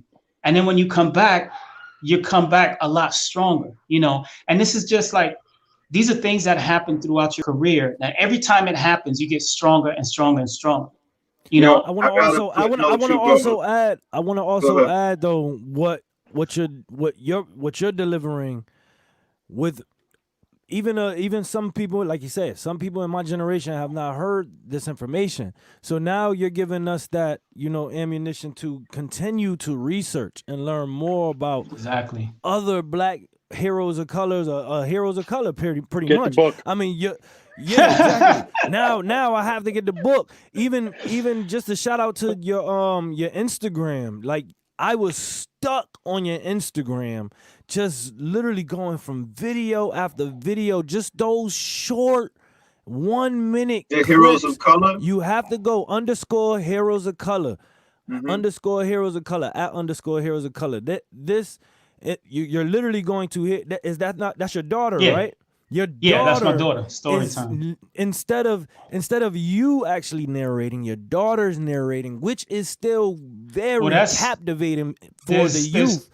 And you know what I mean? Like it's and then I'm learning at the same time. So you have this the story behind that, the story behind my daughter narrating the story time was really it wasn't as much strategic as it was being a father. Yes, talk to me. I wanted to, my wife and I, make sure that we empower our kids every single chance that we get, you know, to talk to them about racism, to talk about, you know, because this stuff, I live in a very white community, and my daughter had experienced, you know, some racial slurs against her in kindergarten and then in the 3rd grade. So when it happened, you know, I mean, I was ready to flip some tables, but, you know, I was like, my daughter's watching me. You know, a lot of times we're teaching our kids when we're not even saying anything. So like, they're just watching us and learning from us. So I was like, I need to act accordingly. And what I started to do though, was I started to get her and my other children more involved with what I'm doing with Heroes of Color. And I can't see the chat room, so I don't know if Ishmael is still on there, but you know, I had shared with him that originally Little Heroes of Color was 50 men. And my daughter was like, no. Where are the women at? You know, you need to make some changes. Yes. You know, and then I added some women to it, and she checked me. And then I had her review it, and I had my son review it, and because they're my audience. I was like, what a blessing. The people that I'm trying to sell this book to live in my house. So I laid everything out on the table, and I was like, just go at it. Which ones do you like, and why do you like them? You know, and they gave me their honest feedback, and that helped me so much. And in the book, at the very beginning of the book, although my wife was also very instrumental in helping me with, you know, the process, I credited my 3 kids because that book would not have been created without my 3 kids. And I put on the cover, on the credits, to my 3 little heroes, because we can learn so much from our children if we just open up that door and allow them to have those conversations with us. And it's not always easy to do. That's what I was thinking was happening with Carl. I know he had made a comment like I don't type that well on the interwebs and all that, so no pressure at all. But I'm sure just put a thumbs down or a thumbs up, if I'm right or wrong. But I'm sure that there was someone in that environment that was doing what you're talking about, David, and that family. Like, if you wait till someone's an astronaut to tell them you're valuable, your input is valued, we appreciate you, right? Like, you can notice a child doing that with a Lego set, you know what I mean? Or finger paint, don't we put finger paints on our kids on our refrigerators, right? Yeah. It's like you letting them know. Listen, if y'all well, self-sufficing my kids' playroom. If you see the playroom, you would see nothing but graffiti. Absolutely. My junk is graffitied out. Let me see what creativity you got. It's a wall of fame. Yeah, you letting them know your value. Yeah, that's why when David did his book, I bought 5 copies. Man, this dude was handing them out to everybody. Yo, okay. I got one for my daughter. You making us feel ashamed. We gotta catch up. I got one for my nephews. I'm getting I gave the them book. all out catch up. because I was like, yo, it's important. That's how important it is for our youth, for our kids, for our next generation to know their history. You know what I'm saying? Like, there's a lot of heroes of color out there that would never be mentioned unless we present it to them. That's why I was like, yo, I need to get as many as I can, and tell everybody, like, yo, go buy this book. It's important for our kids to learn these things. Like, even like with David, where like my daughter comes to the festival every year. And the 3rd year, I sat there in the middle of the festival. I was like, do you see what's going on right now? With thousands of people in the festival, I was like, I did this. You can do this. You know what I'm saying? There is no limit to anything you can do. Do you understand that? Because like David said, my wife and I, we foster that. Like, we put her in everything we can to empower her because we want her to be the best her. When you see David's kids, you could say, "Oh yeah, I got the book you worked on." Yeah. Right? You know what I'm saying? Sign this book with your father. Be a person that type of thing. I need to get that book and get like y'all because I want to be able to say to this kid, "Oh, I see you doing this. You contributed this value." I don't want to be another person that the first time this kid is valued is when they get in trouble at school or somebody who doesn't know them. And you're making us realize that that's our fault as the uncles and aunts in the community and people that it's not to put anybody to blame. Really what it is just changing changing your vocabulary. Change your vocabulary. We can change it, right? When you talk to your kids, listen, check this out. When you talk to your kids, change how you speak to them. All right? My daughter, my son, they tell me when I get older, I want to be a vet, or I want to be a cheerleader, or I want to be, a baseball player. I'm like, okay, that's cool. You can start off like that, but then own the team. And then I tell my other daughter, you can be a vet, but then own the hospital. Push them to the next level because the school won't push them to that level. That's our job. And I want to add to that too, the fact that, and let's not miss this gem, right? Let's not let this just fly by. Martin Medina owns Why Not Care, Growth and Goals, Care Along the Way. Just said on this podcast, and I bought 5 books from David Heredia. Now, this is the reason why this is called ARTIVISM. That within itself is activism because you're supporting your community. And I think that's one of the things that we need to kind of like switch the mind frame of our children, our Black and brown children. When we say anything in regards to community-wise, it's not just the community center that has the basketball court that you want to play in. Community comes from the words communication and unity. You know what I mean? And the people that are within it. So with your environment, your community could be trash or your community could be great. It's really based off of those within the community and within that environment. So I think for the most part, and it goes back to things that I've said in the podcast before. If I know my brother, if I know David Heredia or Martin Medina are bakers, I'm not going to nobody else's bakery to get bread. I'm building with mine. And I think part of the reason as to why success is so much harder for us and our kids probably to obtain, or those before us, right? We don't build together. We're constantly looking at the foundation of others and saying, well, I want something like that, but I'm gonna need those people to get what I want, rather than building within. You know, you got 5 people in here, and I say it all the time. You got 5 people in here that prove that community, our community, could be definitely strengthened based off of how we operate and based off of how we maneuver. So I'm glad that's a perfect segue, because like David did with his entrepreneurship thing, like after he got to college. So after teaching in a team program for 11 years, you get kids who come back. You know what I'm saying? Because you get them in the first 3 years, then the next 3 years they go to college. Next 3 they come. I had kids who came back with families. That's crazy. crazy. Like literally came back with families, and I'm like, what are you doing with yourself? I'm still trying to figure it out. I don't really know. Like and kind of like what we said earlier was I kind of took responsibility for that, because I'm like, here I am teaching them art. I'm teaching them Photoshop and Illustrator, but I'm not teaching them how to turn that into a business, right? I'm telling them, hey, you, especially with the design classes I used to do with them. I used to tell them, hey, right now. Yeah, so I used to tell them, hey, I'm gonna teach you how to do a business card right now, and you can go out and make $25 a pop. You know what I'm saying? I'm gonna teach you how to do a mixtape. You can make $50 a pop, but I'm not teaching them how to turn it into a sustainable business. So when I finished with the Teen Center, I started Why Not Care, and simultaneously I started the growth and goals mindset, right? Because you have the fixed mindset and the growth mindset. But you can have all the growth in the world, but if you don't attach that to a goal, that growth could be pointless. You know what I'm saying? So I was like, you need to have the growth and goals mindset in order to really turn something into ownership.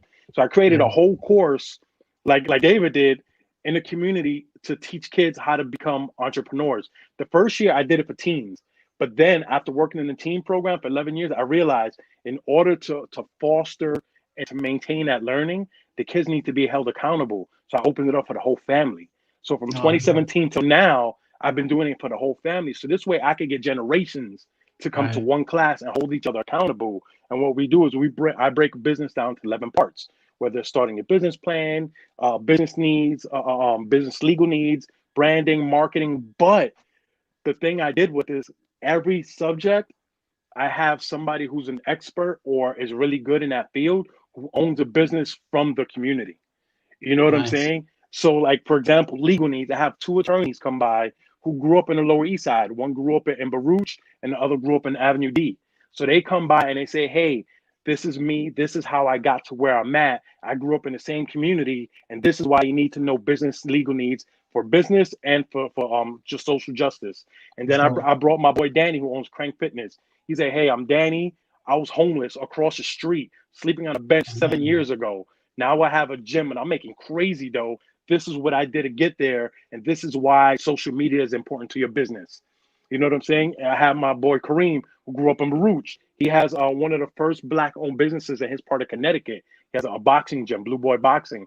Same thing. Shout to Kareem. Yeah, Shout to Kareem. He came in and he was like, well, I started a boxing gym by accident. I took our last $2,500 and I went to go get a used car, and I rented a gym, and I came back to my wife and she's like, where's the car? He's like, I got a gym. You know what I'm saying? But it's like, but he's keep in mind, Reem is also like a professional comedian, so he's a comedian too. So he came by, so it's teaching the community, like, yo, these that could have went really bad. Yeah. So it's like, these are people who you know, who you've seen, who you could recognize and also relate to, who came from your situation and now have ownership. You know what I'm saying? And that's the thing that we're trying to project. Yo, own something, even if it's a side hustle. Because I tell them, even if you do a side hustle, do a side hustle. Yep. I'm gonna speak from experience too, because I had Mr. Medina. You know, because when you speak in entrepreneurship, you gotta last name people. Mr. Medina came in and met with a couple of my teens in the program, right? And I'm gonna be the first to tell you, and this is what I mean by community itself. First and foremost, not because of the organization, but because of the bum ass people that were running it. They were very much, they were trying to sell the building, and anything positive that I would bring to the forefront, they didn't want, because it would then bring positive attention to a building that has been there in the Lower East Side for years. And when you're trying to sell, and this is where community comes in, when you're trying to sell a building to businesses that no longer serve the community, when you start pitching stuff like this, it's just like, yo, ho, chill. Anyway, make a long story short, Mr. Medina came in and was speaking to my youth, my teens. And when I tell you that one of my teens, because of this Growth and Goals program, was out there really trying to get it on selling empanadas because he used to do it before. And he was like, yo, wait a minute. You mean I love doing this and I could get money off of this? I can have a business card? And this is the type of mindset that we must set forth for our young ones. And this is why I get so, and when I, everybody who knows me on here and anybody who knows me in general, I'm never ignorant for the cause of being ignorant. There's always a cause behind the reason of the ignorance. And so when I say bum ass people running that, it's not really because ignorance. Don't right. It's just honesty. My brother being humble. He's not ignorant. right. It's just, at the end of the day, when you're trying to bring this to art, this is why we keep on speaking about breaking generational gaps. This is why we keep on speaking about equality. This is why we keep on speaking about justice for Black and brown, because when you have those who, you have a lot of shift shapers and chameleons who look like you, may have the same kind of the blood as you or same heritage, but they're not about what you're about. So a lot of times, like Marty said in the beginning, when you talk about, yo, I could bring money to your organization, that's when ears go up and they're like, okay, cool, talk to us. But when it's, but when it's about the people and breaking those generational gaps by teaching our young how to maneuver in certain ways that we were never told, that most of us are not told, 80% of the people are not told, it's just kind of like, okay, cool.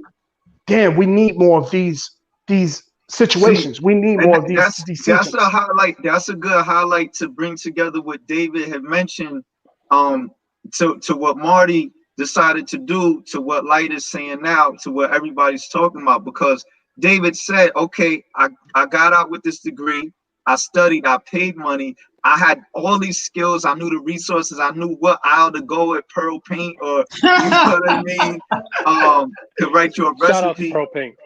And I missed that store. Like, maybe we've been trained to work at these art stores exclusively, right? And if that's what you want to do, that's one thing.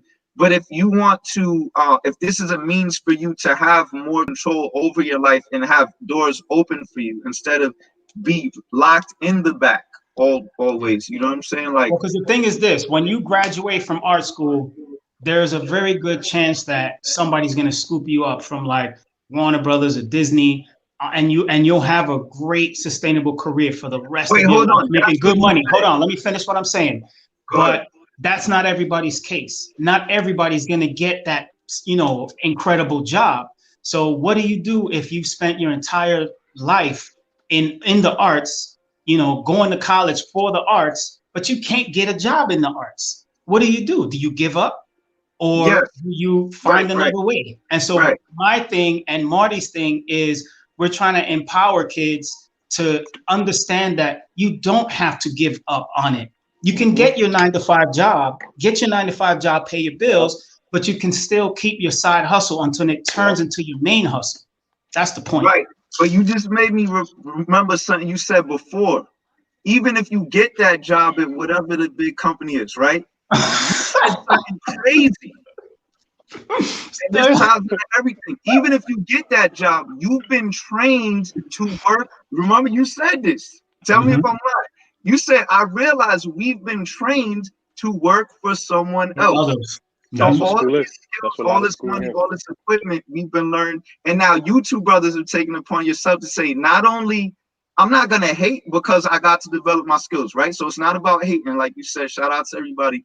But you said, I'm going to give these skills. I'm going to create programs where I give these skills to people so that you could work for somebody else, but you could also work for yourself. And I think that that's the sound mind. That's the sound mind. It's about options. It's only bad if there's no options. If that's what you want to do, it's cool. But if you put all your time and energy and you're guiding me and you're a mentor, and one day I say, okay, but what if I don't want to work for them? And I say, well, you're stuck That's when it becomes a problem. Right. Give me options, right? And that's where I feel like a lot of people, whether they go to college or they don't go to college, because I went for 3 years and I left to work for Vampire Tide, which is a clothing line, back in 2000. Like, I was in my third year of college to be a gym teacher. You know what I'm saying? And next thing you know, I found myself sleeping in the factories in China, learning how to do clothes.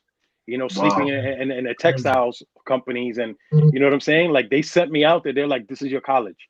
We're sending you to China for a month to learn how to do clothing. Like, learn, not design stuff. I already knew how to design. They're like, you're gonna learn how to manufacture. You're gonna learn how to pick textiles. Then you're gonna stay at the office and learn how to do the import export." So I learned that. So I know at 20 years old, there's not, even if you go to FIT, you go to all these universities, those are skills that you're never gonna really obtain.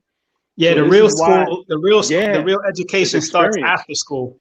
Yeah, so that's why, like, after that, like, I was just like, yo, this could be applied to kids who come out of college, to kids who are coming out of high school, to parents who already passed their prime or think they're past their prime, because a lot of people think that when they reach a certain age, they're done.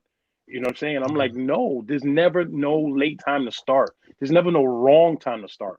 You know what I'm saying? A lot of people think you have to. So, for example, when I talk to people about, yo, Marty, I want to start a nonprofit, and I'm like, have you started serving? That's the first. Have you started serving, and have you figured out your why? Do that first, and then worry about the paperwork. Like, just get to serving and figure out your why. And along the way, you'll start figuring out the paperwork. You'll do your LLC or your S corp or your C corp or your company or your incorporations. Then you do your nonprofits. I was like, you'll figure that out as you go along. Start doing what you want to do now, because otherwise you're just wasting time thinking you're gonna do it. You know what I'm saying? They're Mike Rowe, right? Mike Rowe from Dirty Jobs. I don't know if you guys ever saw that show. He had a great analogy. He was like, what people need to understand is they have to take the opportunity to get to their dream, right? In front of your dream is 100-foot wall, and each opportunity provides you a different step in the ladder to get over that wall. His example was, he had this guy who cleaned septic tanks, right? He saw a need in a community. As creatives and sound minds, you see a problem, you create a solution. So he saw a need and he created a solution, which was, there was no business, or there wasn't a lot of businesses cleaning septic tanks, because nobody wants to clean poop, right? You know what I'm saying? Nobody wants to do that. So the dude essentially started a business shoveling poop, right? Now he has a multi-million-dollar company, staff, so he don't shovel poop no more. He drinks margaritas on the beach. So he took, that was his goal though. His goal was, I want to retire early and drink margaritas on the beach. So he took an opportunity and he turned that into steps to get over that wall. You know what I'm saying? Like, for me, for example, I wanted to be a designer, a professional designer, where every dollar I made was through my creativity. I had to work in the mailroom for 3 years, you know what I'm saying, to get to that level. You know, David had his steps as well. Like, I went to his SBA talk, so I saw his steps, an illustrated version, you know. So we all have our steps, but a lot of times people don't want to take those necessary steps or take those opportunities to help propel you into your goals. You know what I'm saying? Because maybe it's not pertaining to what they want to do, but that's okay. Like, I always tell people, like, yo, I went into housing in the mailroom. I worked in the mailroom for 3 years, and I pivoted because they saw my artwork hanging on the wall, you know. And when and the way I pitched that to them was, they're like, come to my office. I didn't, like I said, I'm Mariano Rivera, yo. I didn't go to their office to talk. I went with my resume and portfolio. They were like, so we saw your stuff there. And I was like, before you finish, I just want to say one thing. Here's my resume and portfolio. I think I'll be a better asset to authority as a designer, as opposed to working in the mailroom. I would like to hear your thoughts about that. And they were like, what? Like, you the mailroom guy? Like, and right there, 2 weeks later, I was designing. So it's about taking heed of that moment. Yeah, you got to take heed of that moment. Take that opportunity to get to your goal. I think a lot of people miss that gem right there. My brothers, my brothers. Y'all just sat here and for 2 hours and dropped nothing less but gems. I'm talking about just all gems. I don't know, like, everything that came out your mouth was a purpose to say, I have to drop a gem for this. Like, even your story in your background is a gem. You know what I mean? And you even know how to tell your story in your background as a gym. And just you encompassed all of that tonight right here on SoundMinds Sundays. Listen, for the sake of time, I would love to just definitely wrap it up and get, you know, some final words. I mean, obviously it's gonna be some more gems, but these definitely gonna be the gems for the night. Yeah, I need some sound effects. That's one gem right there. Yeah, definitely. So. Ding, ding, ding. We need some. Yeah, we talked about that. We talked about that. Yeah, self is on sound effects. I think David. You know what I also want to say, man? Real quick, David, can you tell them how you got that Scholastic deal? Oh yeah, that was because I think that's. You know, well, I'll make a long story short. Basically, my mentor Gerald Tutavian had invited me to, you know, a business summit in LA. He's just like, yo, just come with me. I don't feel like going by myself. So I joined him. And when I got there, they had like these little breakout sessions where you can join little workshops. And it was a spoken word workshop. And I was like, I don't do spoken word, but I was like, you know, it seemed like interesting. So I was like, yeah, let me jump in here. And I wasn't a registered attendee, so they didn't let me in the room. They're like, I don't see your name on the list. You got to get out of here. You cannot be here. So when she looked the other way, she was busy talking with somebody. I just snuck in and sat down. And when I sat down, I just acted like I belonged there. You know, I was sitting amongst. That's how we do. Yeah, that's how we do. Yeah. So I was sitting amongst a bunch of CEOs. Everybody there was loaded. I'm talking about these dudes were loaded. And I didn't feel uncomfortable because I just finished sneaking in. So I'm waiting for somebody to come tell me, hey, sir, you need to get out of here. You don't belong in here. You know, they had the food laid out. So I grabbed me a nice plate, sat down and just acting like everybody else. But what eventually ended up happening was the facilitator asked everybody to write a poem about a project or something that you're really proud of, something that you've created that you think has made an impact. So I was like, ooh, this is dope. So I wrote about heroes of color. And at the time, I didn't know that these people were all CEOs. I found that out later on. But So everybody wrote their poem and he was like, I need a volunteer to come up. I'm like, I'll do it. So I jumped up and I read my poem. Hold up, like you mean really? Like first one. Hold up, me. I'll do it. I'm always that way. I'm always that way.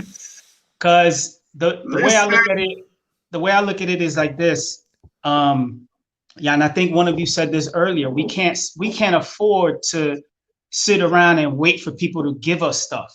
You know, Marty said early on that one of his goals is to teach people how to fish, not just give them fish, because then you're enabling them. So I had to teach myself to be first. And if an opportunity came, go for it. If you mess up, you mess up, but at least you went for it. I feel like it's going to be a lot harder to throw the dude out the room that wasn't on the guest list if he's on stage and all these CEOs are like, that's it, you know. Right? So I get up there, I did my thing, and the facilitator was like, yo, that was crazy. Do it again, read it again, but this time, like, read it like if you rhyming. I'm like, yo, I don't rap, man. Don't make me do that because I don't, you know what I'm saying? Like, that's not my thing. So, you know, we made a joke about it, but I ended up getting everybody's attention. So when the whole thing was over, this lady came up to me and she was like, yo, I really like your poem. Is that something, Heroes of Color? Does that exist? Like, what is that? So I explained it to her and I gave her my business card. Marty, this goes back to what you were talking about. When you create a business card as your brand, it represents who you are and what you do. So I don't have one on me right now. My wallet is in the other room. My business card had one of my cartoon characters on it. And she's sitting there looking at it like, yo, this is crazy. She's like, are you working on a children's book? Did I understand you're working on a book? I said, yeah, as a matter of fact, I am. I wasn't, but I said I was because I started to realize that, yo, this might be a potential opportunity coming. So she was like, I mean, shit, you lied your way the whole way there anyway. I may as well go all in now. But each lie was aligned with the truth. But In other words, he conned his whole way into his career. No. No, just But the truth, the goal was true, right? The steps on the way there could come, and those are out of our control anyway, right? Look, whether it's going to be a children's book first or not. So he stayed to the truth. A lot of people give up on the truth because they're scared to lie about this step. The step's out your control anyway. Well, look, it wasn't for me. It wasn't a lie, right? Because you have a lot of people that always tell you fake it till you make it. And I think that that's really bad advice. You know, I always say, believe it to achieve it. Wow. So you and in other words, you knew you were meant to be there. I had no doubt. Your space. I had no doubt in my mind. And if I tell somebody that I'm working on a children's book, it's because I know that I can produce one of quality. So me saying this to this woman, and yes, it was a lie. It was an outright lie. But and you said you could produce it. Absolutely. I'm not going to cut you off again, but this is a serious thing because when I teach my workshops, I notice a lot of people fail because of this, and it's a mental thing because it comes from a good place. It comes from not wanting to lie to have integrity. Here's the thing. If you fake it till you make it is horrible advice because how do you make it? When it's fake it till who makes it? You. So if you're just faking it, it's never getting made. But if you start making it before it's made, you're the creator. And there's no lie or truth when something's being created. If you're waiting for the truth, you're waiting for it to be done. There's something before it's a truth or lie, which is I have an idea and I'm creating it. That's what a visual artist does. That's what artists do. But any entrepreneur, you're creating something that is neither completely real or completely false yet. You got to step out on that limb and create it. So don't be so caught up in the lie part. If the goal is true, are you really going to do it? That's what I want to know is true. Well, the thing is this, right? So it wasn't even, I did not have a book. I had no intentions of creating a book. I just saw she presented me with an opportunity. So I said, I'll take it because I know I can do a book. That's not a problem. So she said, I'm going to introduce you to a friend of mine who works at Scholastic. And, you know, I can't promise anything, but I'll make the connection. She made the connection and I made the pitch and they rejected it. And that was in 2016. They turned it down, but I kept in touch with them because here's why I define believe it till you achieve it. Okay, listen to what I'm going to tell you now. So after Scholastic, and I'm glad Scholastic rejected me. I am. I'm very glad that they did because that was what taught me to believe in myself. Because after they rejected it, I said, you know what? Actually, I am going to work on a book now. And I started developing it. And if you look on my Facebook page in around 2016, 2017, there's a very old rough drawing of the Harlem Hellfighter cartoon character. And I posted, I'm like, yo, I'm thinking about self-publishing this book. Would you buy it? What are your thoughts? Mad people gave me love. So I was like, there it is. I have an audience. I know I can do this. So I kept working on it. And then when the Schaumburg thing happened, fast forward 2 years later, I had a t-shirt on that had those cartoon characters on it. Branding again. And I got on the news. I had those characters on my shirt.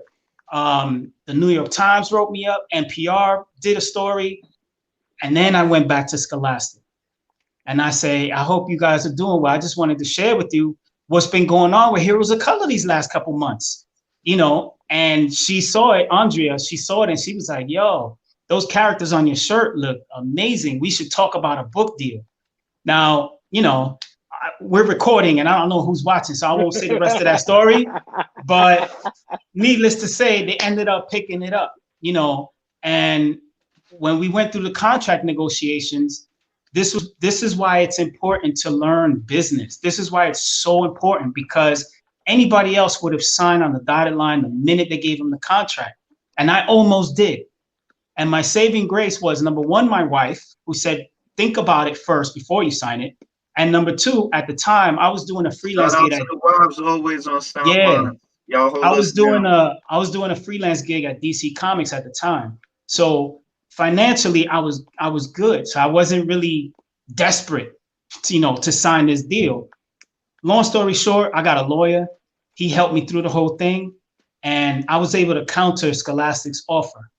And I mean, talk about going all in. Like I went all the way in, and I was like, they're either gonna laugh or they're gonna accept some of these negotiation terms, and they accepted. You know what I'm saying? I mean, I didn't get everything I asked for, but I got like 75% of what I asked for. And if I would have stayed shut, wouldn't have had any of it. You know, so that whole thing happened because I had the confidence in myself that I can deliver these things that I was saying that I can deliver. Yeah, it was a lie. I said I had a book. I didn't have a book, but I knew that night I went home and I banged it out. In 2 days, I already had a book worked out. 2 days. So by the time, and then by the time they made the introduction, I had something together to show them. So I was ready for it. And where can we purchase and where can we pick up these books now? Little Heroes of Color. Yeah, there we go. Little Heroes of Color. You can find it in Target, Barnes and Nobles, Amazon, and Scholastic's website. Say that again. Nope, just say that again. Amazon, Scholastic, Barnes and Nobles, and Target. You can find Little Heroes of Color. And buy them all out because I got mine signed. Hey, we talking to a brother that sold out in Walmart. Like, come on now, like, and Target, and Target. Like, let's really talk about it. I do want to say this though. I do want to say that with what happened with COVID, with what happened with the murder of George Floyd, like 2020 was the year of the awakening to me, because absolutely. It forced, and we still are awakening, and we're still in the process. But for small businesses like me and Marty, like it forced us to pivot in ways that we probably would not have done. Yep. He already explained to you how he's already come up with a strategic plan for how they're going to distribute it this year. You know, and that's how businesses continue to grow, is you have to be like, okay, here's the obstacle. What's the solution? Let me figure this thing out. Yep. So with the George Floyd murder, though, it woke up a lot of people who were sleeping, white and black and Latino and Asian, either who knew this stuff was going on and just decided not to address it, or it was like, oh snap, the skeleton came out the closet. Now we have to address it. So yep. I'm not saying Little Heroes of Color isn't a fantastic book. It is, but that level of awakening and of the unconscious of all of these people is what led them to want to get this information. Like, now I need this information because now I have to have these talks with my students, with my kids, you know. And that, I think, in the month of June was when Walmart, Target, and what was the other one? Walmart, Amazon. Target, Amazon. They sold out. And I was like, yo, that's crazy. How you sell out of Amazon? But, you know, I mean, I was extremely humbled by the whole thing. And again, just as a business, I had to think, okay, how can I use that to my advantage? So what I've learned from that is now I used to do speaking engagements. Marty, you were at one of them. Obviously that destroyed my speaking engagement business. Like, I couldn't do that anymore. So I was like, well, let's do it virtually. I can still do it virtually and I still make the same connection and still have the same level of impact. So I started offering virtual workshops to different colleges, and they started taking them. They started, you know, hey, we want to hire you for this, that. I was like, great, you know, this is fantastic. But I never thought to use Little Heroes of Color as part of the workshop until I was on Instagram and I saw this lady in Oklahoma. She's like, oh, I teach diversity, a white lady. I teach diversity training workshops for children. And take a look at my flyer, and my book is right on the flyer. I was like, oh, snap. Whoa. Wow. So I could do the same thing. It's my book, you know, but I could jazz it up though. I can make it much more interesting because it's my material. I have so much more to offer. And I say all that to say, I just closed my first deal last week. You know, you just been hit with the jet. Yo, hold up, real quick. You see how humble he is? He wasn't gonna say none of that. Yeah, he wasn't gonna tell none of that story. Both of y'all. Because the same way he did that with the lady who's like, you got a children's book, was the same way I did the festival. But all I had was a flyer to web, and I was like, I got all of this. Yeah. Use the opportunity to get to your goals, yo. That's the only I got to learn from this. Everybody listening, Take the opportunity. Say yes, yo. Yeah, say yes, figure it out later. Yeah. A gem that just popped And you up. know, Sometimes it takes somebody else using your stuff for us to go, oh yeah, I could do this. Yeah, To the that's point where true. they're already doing it. Like, bro, you ain't doing this. Don't be That's mad right. at me. I'm doing it. And Yeah. it happened so many times. And That's another true. was the LES moment where he snuck in the thing. Like, I feel like where we come from, that saved our lives sometimes. Like, I had so many flashbacks when you said that. And I was like, yeah, that's what we had to know how to do to survive. So that's Yo, huge. I just want to say one last thing that I absolutely have to acknowledge is I was never really about speaking or being on stage. That wasn't my thing. I didn't even enjoy it. But I understood the power of it when I went to, I don't remember what year it was, George, but it was you and Dre at the CBGB's at Houston Street. I think it was the first time you guys were there. And I mean, it was pretty much all the LES was in there. Downstairs. Shout out to Dre. And that's acolytes. ACO, my brother Dre did. Yeah. So New life. You got on, you did your thing.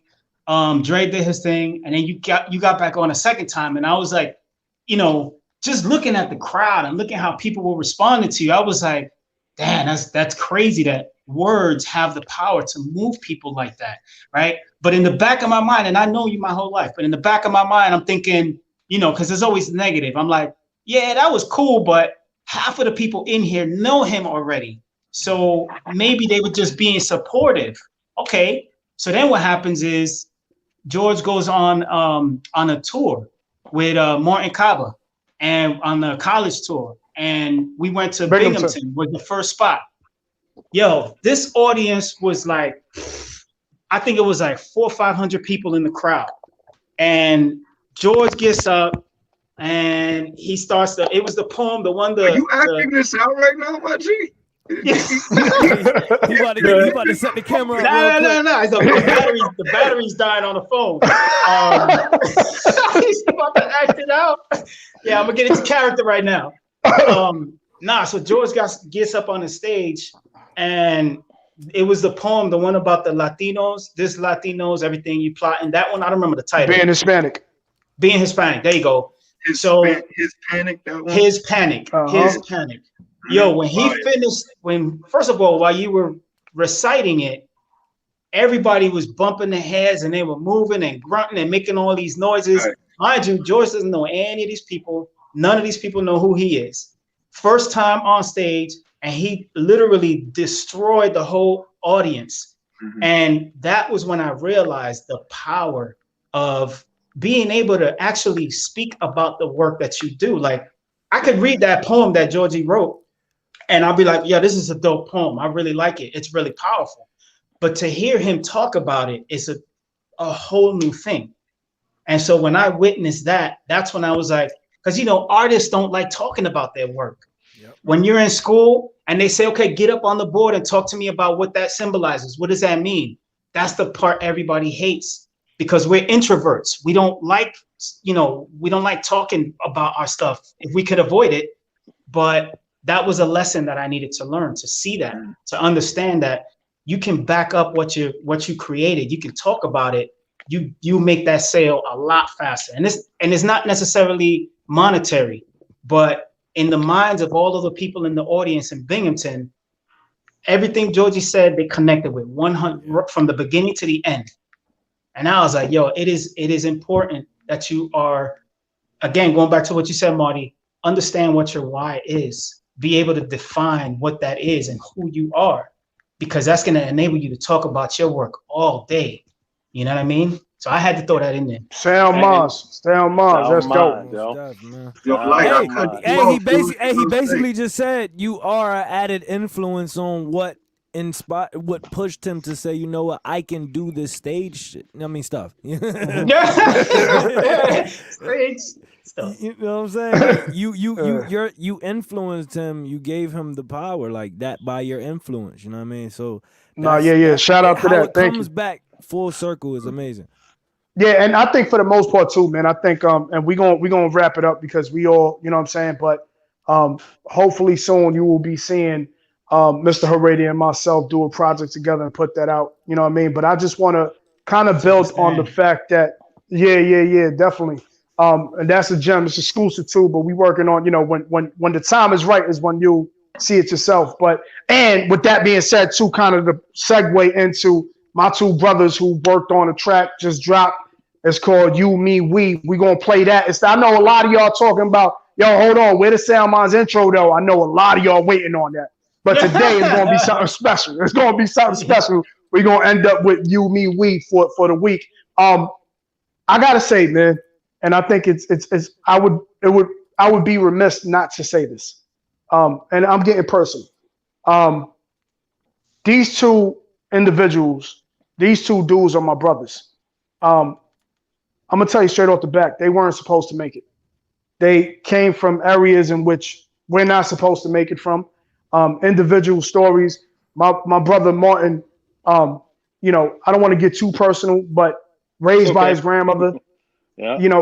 Definitely raised by his grandmother because of mishaps that have happened with his parents, but nonetheless came from projects, Smith Projects. Shout out to Smith Projects, man. That's Rucker's love for y'all. But came from a projects that he wasn't supposed to make it under those circumstances and being the statistic that he was supposed to be. But nonetheless, he doesn't, and I'm gonna give y'all another gem. My brother don't even live in the lower like that no more, and I'm not gonna give his whereabouts or not like that, but he's still giving back to the lower. That's deep because people leave and don't come back or don't do nothing for the community.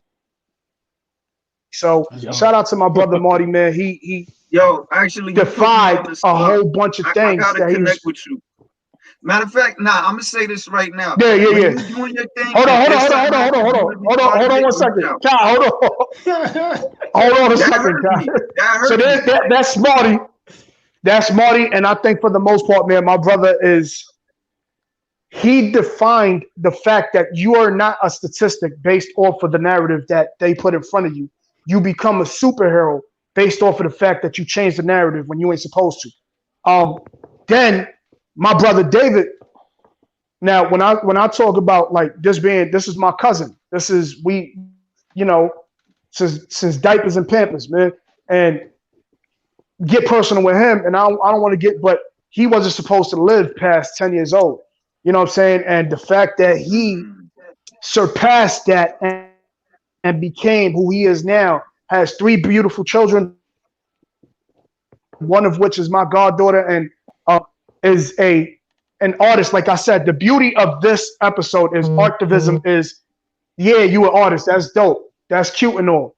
What are you doing for hours? And that's not to disrespect nobody else. It's a challenge because as artists, as we are all artists, we are faced with the decision of responsibility through our art. And if you sitting there and talking about females and derogatory and drugs and this, that, and the third for the sake of just saying it because everybody else is saying, or because it can get you some money, or you talking about, dancing and shaking your hips. That's cute. That's dope. All right. But how far does that go for us, for our people? And if we're not building for us to elevate, right, then we're just honestly wasting space and time. So I wanted to say that, man, and the only reason why I get personal in regards to their stories is because they weren't supposed to make it. We're not supposed to make it. And we made it out of, David too, we made it out of Rutgers. Shout out to Rutgers, man, hometown. My heart is always there.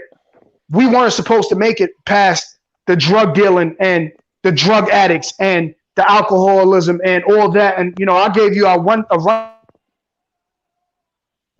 rundown of one of the episodes where there's an alcohol spot in between a Pentecostal and a Jehovah's Witness church that is on the same block of the elementary school across the street from a community center. With the Chinese, you know what I'm saying? So with the Chinese, it's on East Broadway. I'm shouting it out. Word up. It's on East Broadway. So as soon as you get off the F train, you see all this. And when you see this as a lad, right? You see this as a youngin, walking to school, walking to the elementary school that we went to, an alcohol spot that was always open every day, a liquor store in front of 2 churches. Like, you're not supposed to make it, y'all.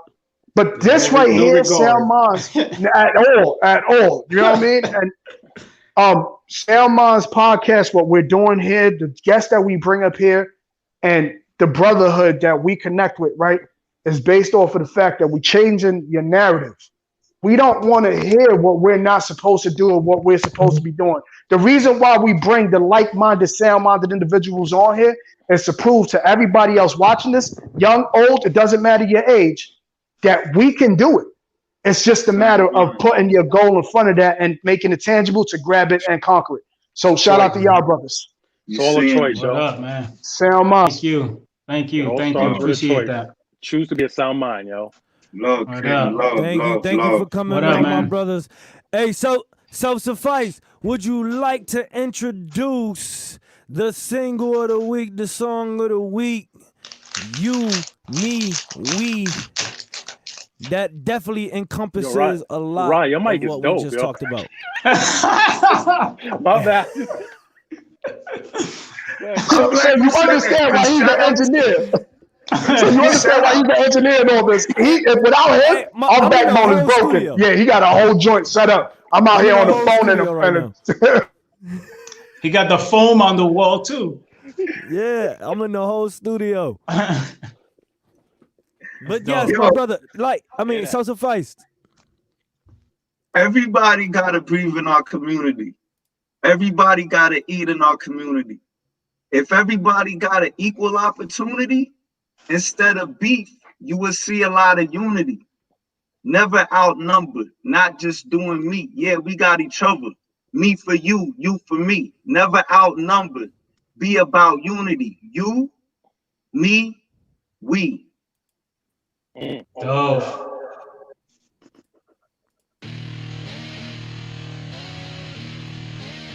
PUP, self-suffice. Never outnumbered, be about unity. You, me, we. Never outnumbered, be about unity. You, me. Some be hating on the differences of you and me. Okay. But it's a lot deeper than what you could see. Right. Malcolm X took the opportunity to speak to you and me on who we truly be. Right. When you appreciate what's given, you make decisions, alleviate the division. And that's how Detroit Red escaped prison and gave a whole nation a healthier way of living. Malcolm was a man of action. By any means, reaching that dream can't relax. When you stand for what's battering, no matter what's happening with a passion, distractions can't end your path then. Malcolm made it all the way to Mecca with black, white, and yellow, all praying together, eliminating prejudice, but some scared to do better. They shot him, but his legacy is forever. Everybody gotta breathe in our community. Everybody gotta eat in our community. If everybody got an equal opportunity, instead of beef, you will see a lot of unity. Never outnumbered, not just doing me. Yeah, we got each other. Me for you, you for me. Never outnumbered. Be about unity. You, me, we. Some be hating on the differences of you and me, but it's a lot deeper than what you can see. Right. Mahatma Gandhi showed you could lead a lot of people to see who we truly be. Right. When you sacrifice living comfortably, nobody could tempt you with luxury. You sucker free. Gandhi showed those who did not believe and led a whole nation to be the change we want to see. 240 miles to the beach, not riding in the seat, just walking on his feet. For that salt, led thousands to show that our souls ain't cheap. Not selling out, showing peace isn't weak. Love and peace was the reason that brother didn't need. Slow down the fast, 21 days, 3 weeks. A civilian had military looking weak, hitting millions and further than any gun could reach. Everybody gotta breathe in our community. Everybody gotta eat in our community. If everybody got an equal opportunity, instead of beef, you will see a lot of unity. Never outnumbered, not just doing me. Yeah, we got each other. Me for you, you for me. Never outnumbered. Be about unity. You, me, we. Some be hating on the differences of you and me, but it's a lot deeper than what you can see. Right. Sylvia Mendez showed you could lead people as prejudiced to see who we truly be. Right. When you let the youth remain innocent, they tend to see the truth and benefit from being different. They tend to get friends whose skin is every hue of melanin and nationalities, from Japanese to Mexican. Sylvian was one of them kids that like kids, and she wanted to play with white kids in nice little schools where whites did. Despite discrimination, faced men twice her age hating. Got a case in a higher course in the United States and was paving the way for Brown versus the Board of Education. She made them say segregation harms the nation by giving our children horrible expectations. When I hear that be grooving with the passion of that civil rights movement. For all the freedom riders, speech reciters, to let us find peace inside us. When I hit that groove, I be grooving with the passion of that civil rights movement. For all the freedom riders, speech reciters, to let us find peace inside us. Thought I was alone, but they memory beside us. Thought I was alone, but they legacy remind us. Thought I was alone, but they memory beside us. Thought I was alone, but they legacy remind us. Thought I was alone, but your memory beside us. Thought I was alone, but your legacy remind us. Thought I was alone, but your memory beside us. Thought I was alone, but your legacy remind us. Everybody gotta breathe in our community. Everybody gotta eat in our community.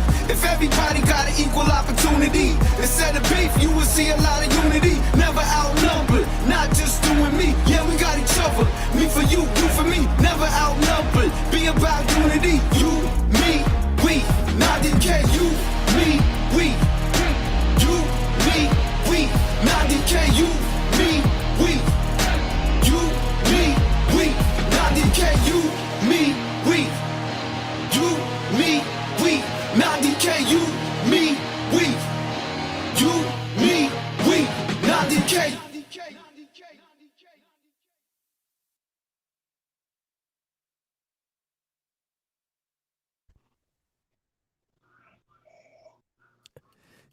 90K, never outnumbered.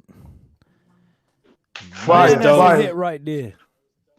It's crazy. And again, man, I think for the most part, like we say, right?